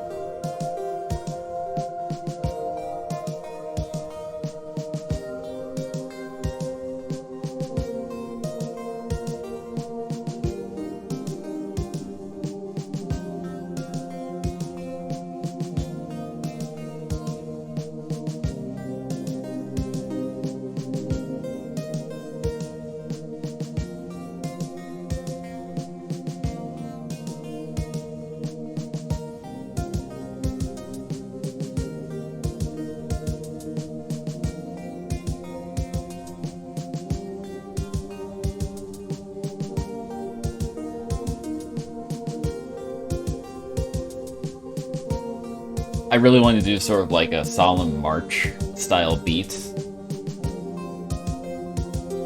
with just like more elements slowly being added to it.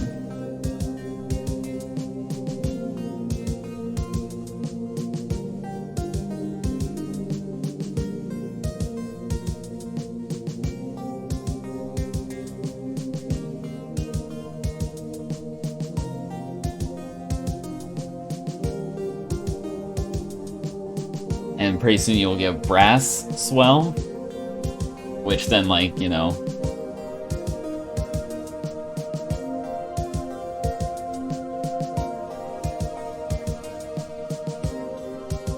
and this is after I started learning more about music production, so the production is a lot cleaner. You can hear the sounds, you can hear that the sounds are better defined. I feel like I like modeled this brass sound after something, but I really forget what. I forget what I modeled it after. Let's see.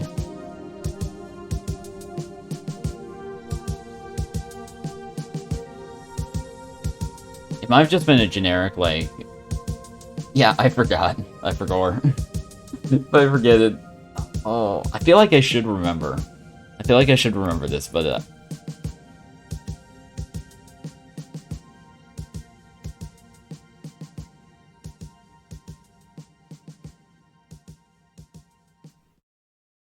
yeah, I feel like I should remember what I modeled that after, honestly. Because it sounds very familiar to me. I can hear it in my head. I don't think it was a Mark Isham sound. I don't think it was a sound I heard on a Mark Isham song. And oh, I know what it was. So for those of you who are unfamiliar with Mark Isham, he plays the flugelhorn. He plays horns. He plays brass. So I wanted to get that sort of touch, but also like synthesized because I'm a synthesizer player, and that's why I modeled it after. I modeled it after sort of the like horn swells that he does.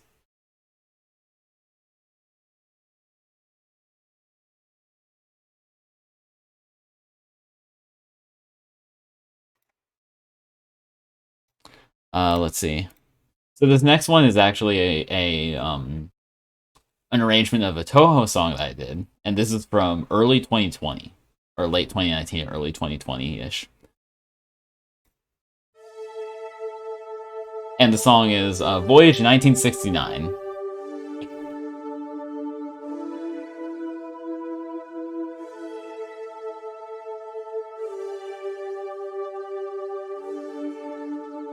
And this was made with my Roland SC880, which is a ROM-based sampler. It is very pretty. That's why I chose it. And because this is from late 2019, and 2019 was the 50th anniversary of the moon landing, so I wanted to do something to commemorate that.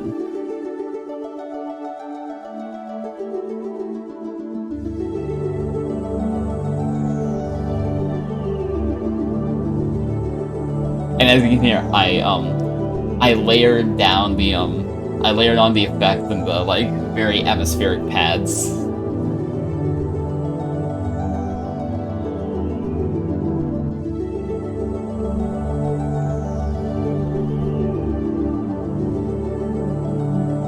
Although I think I caused some internal clipping on the SC880 because there is some like there are some little static bits that I give it.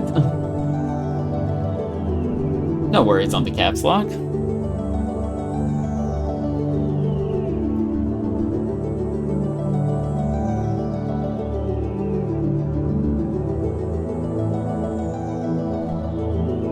And if you like any of this, any of what I'm showing you, I would highly recommend checking out Mark Isham, Shadowfax, Tangerine Dream, Klaus Schulz, Kraftwerk, yeah, New Order. Like, because these are sort of my, like, bread and butter musicians that I derive a lot of my inspiration from.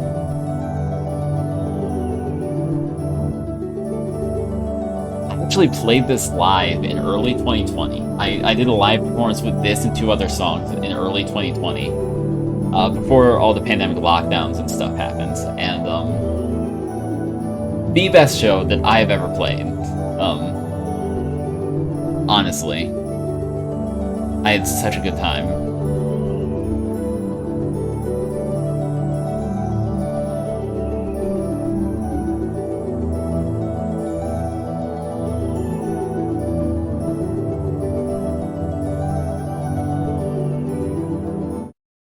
So then this next song is another song that I made for a school project this time, photography.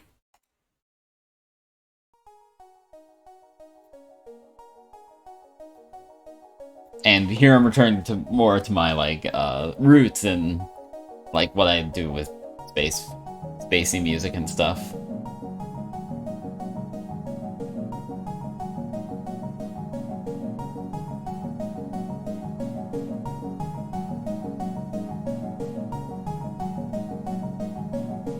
Like with this one, my goal was to use only one track of a given synthesizer because I wanted to like simulate what it would be like recording, doing like playing all of this live in a studio. So I wanted to limit myself by using only one recorded track of each synthesizer. So this was my micro brute and 3 software synthesizers.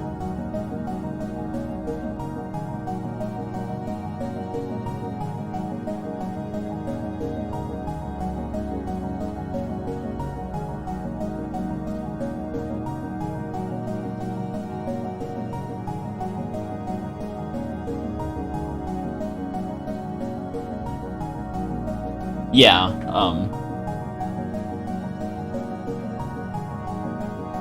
I just felt like limiting myself because I love like seeing what sort of innovation limitation brings to things.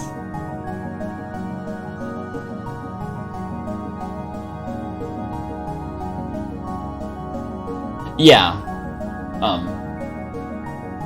I'll be honest, I barely ever use chords in my music. If I do, it's just like, you know, a fifth or like, you know, an octave or something, because I actually lack some music theory, some basic music theory education that I really need to brush up on. So so I generally avoid chords because I don't generally know how to play those live. So I just like that's why I do more like that's why I do more like harmonization between sounds as opposed to like complex chords, and I find it interesting to see what I can come up with that, even though I really do need to learn more music theory, and I also need to learn how to read sheet music.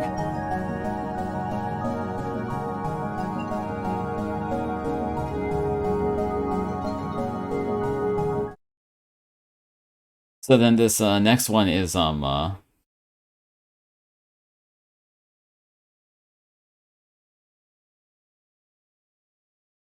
interesting. Yeah, I definitely need to understand what I'm writing better, because a lot of it is just like, here's what sounds nice. This next one was actually inspired by the Journey album Frontiers, and it was inspired heavily by the different uh songs of that album.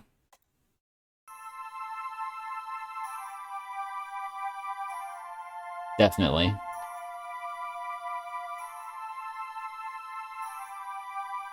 And this was created all on my SC880. Drums, guitars, synthesizer everything. Thank you for the follow. I do hope you enjoy your stay here. Oh, I suppose I should actually change my, there we go. I forgot to change my, what I was doing. Yeah, definitely.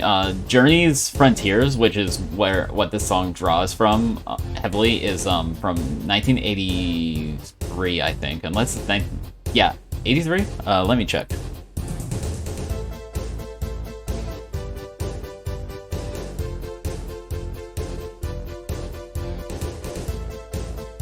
'83, yeah.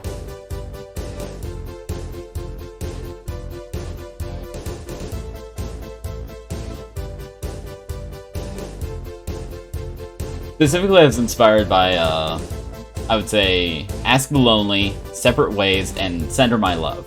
Those were the 3 songs that I really, would say I was heavily inspired by for this. I just listen to a lot of 80s music in general, so I guess, like, I make a lot of stuff that sounds like 70s and 80s stuff, because that's what I listen to, so that's what I'm, like, most exposed to. But yeah, it was a really cool feeling to be able to, like, dissect the sound that the album had, and then, like, you know, recreate it. Yeah, that makes sense.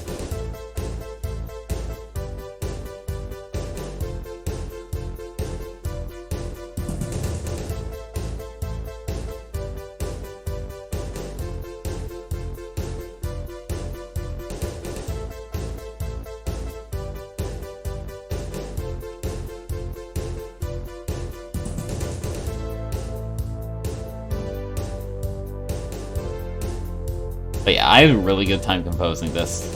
Yeah, exactly. Learning by example.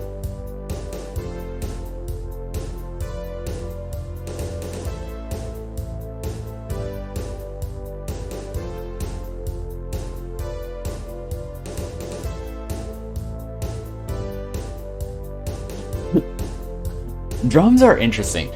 A lot of my stuff, like, I understand how they work on some level, but that doesn't mean I can read drum notation. I like, I understand a bit about rhythm and stuff, but it's like, yeah, drums are an interesting thing. I can't play them, but I can program them.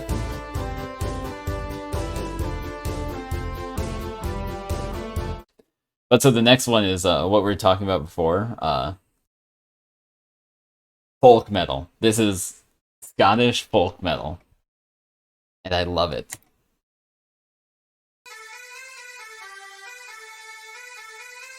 Hey, Poi. We're just listening to some of my music before wrapping up the stream. Because honestly... yeah.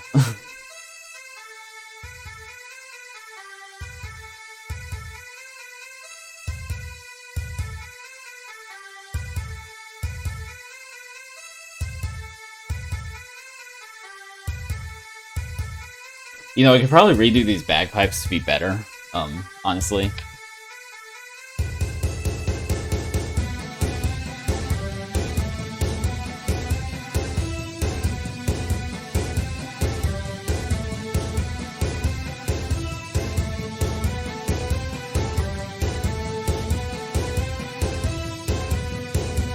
I also didn't include any sort of bass, but I feel like maybe that could be done, but I'm not sure if it's like... I'm not sure if it's required. I used... sort of didn't in, I didn't include, bass accidentally, like I forgot to include it, but I actually really like it without bass.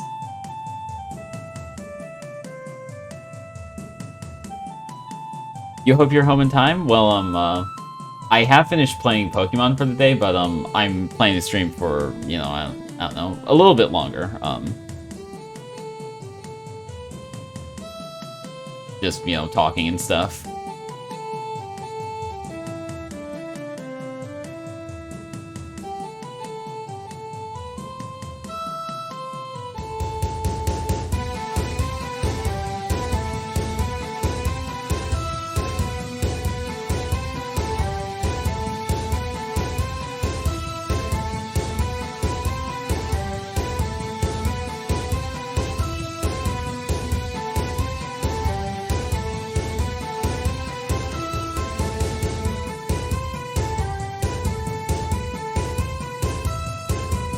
But yeah, I'd be interested to hear any thoughts on this piece because I really like it. But you know, this is one of my first times really.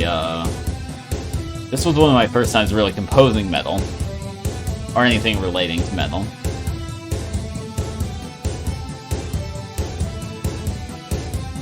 I was primarily basing my metal composition for this off of Iron Maiden and Nightwish. And then also the Sabaton song, Blood of Bannockburn, because that is Scottish folk metal.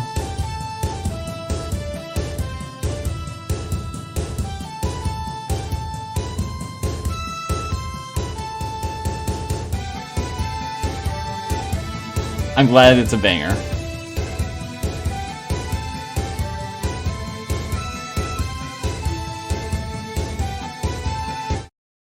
But, let's see, so...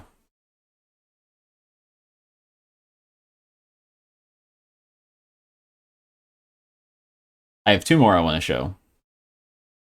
The first one is this, which is very much a, oh,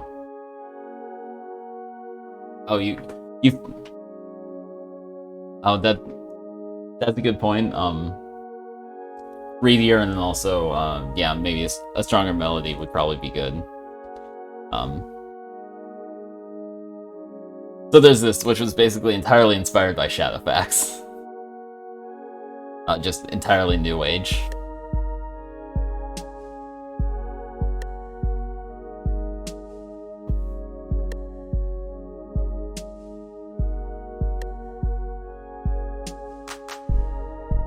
And I used TR-808 drum samples on this because I felt like that it fit with the tone of the song better than TR-707.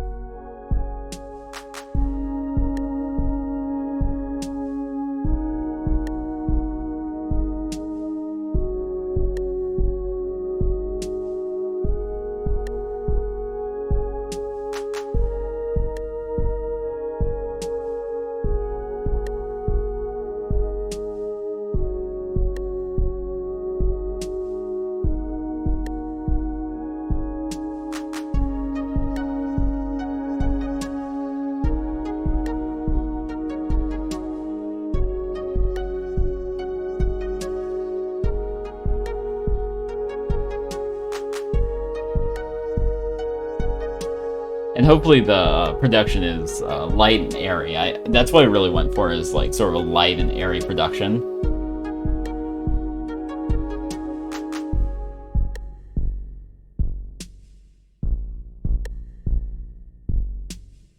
You know, just sort of a chill vibe with the music.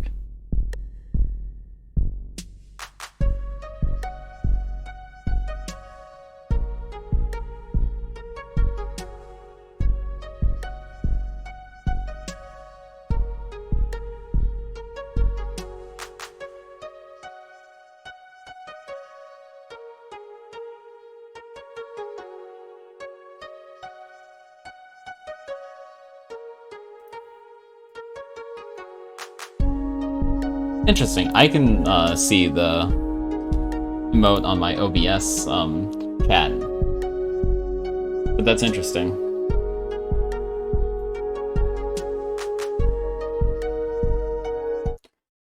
And for the last song that I want to show you is the instrumental to a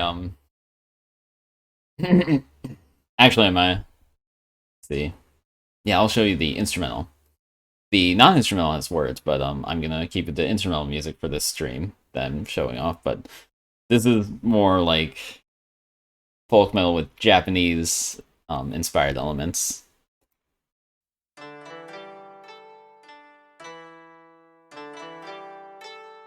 Yeah, I wonder why.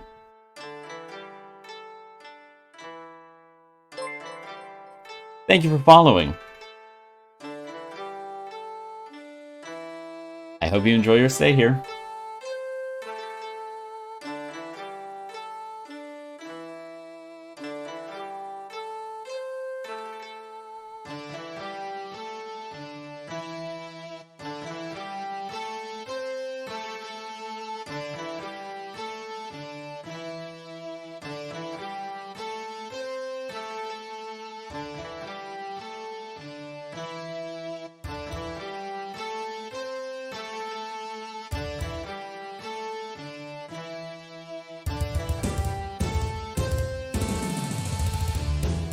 Ah, glad to see you here. Yeah, I don't think much of my traffic crosses with that from Mac 84, but I'm glad you found me.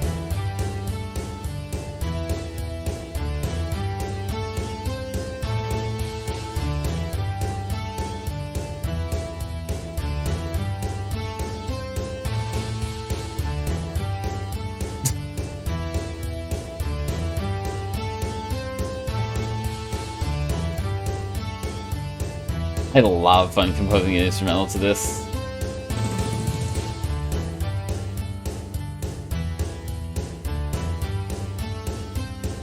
It was just like, really fun to like, come up with all the guitar parts of the like the shakuhachi and the kodo fit into things, and then the drums are amazing on this. I'm really proud of what I was able to do with the drums.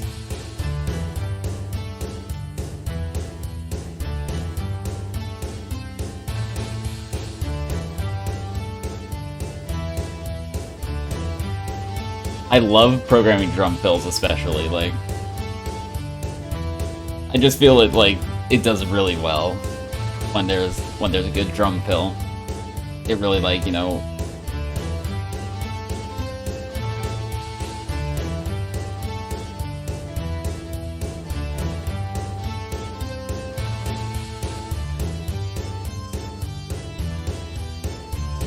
And we have the arpeggiation, the arpeggiated bridge, which I'm really proud of.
Oh, this is music that I made.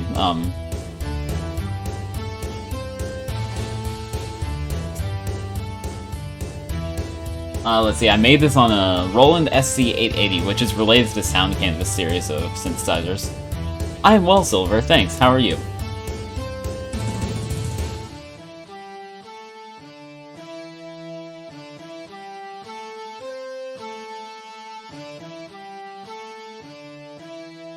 I'm glad to hear that.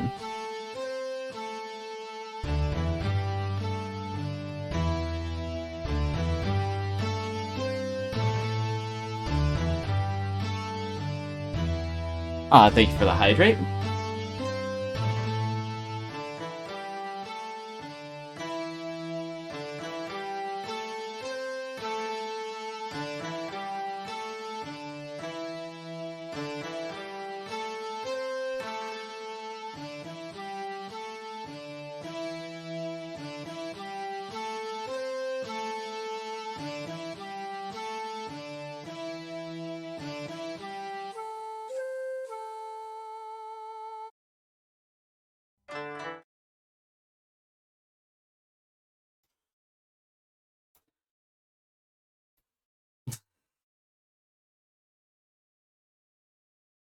So anyway,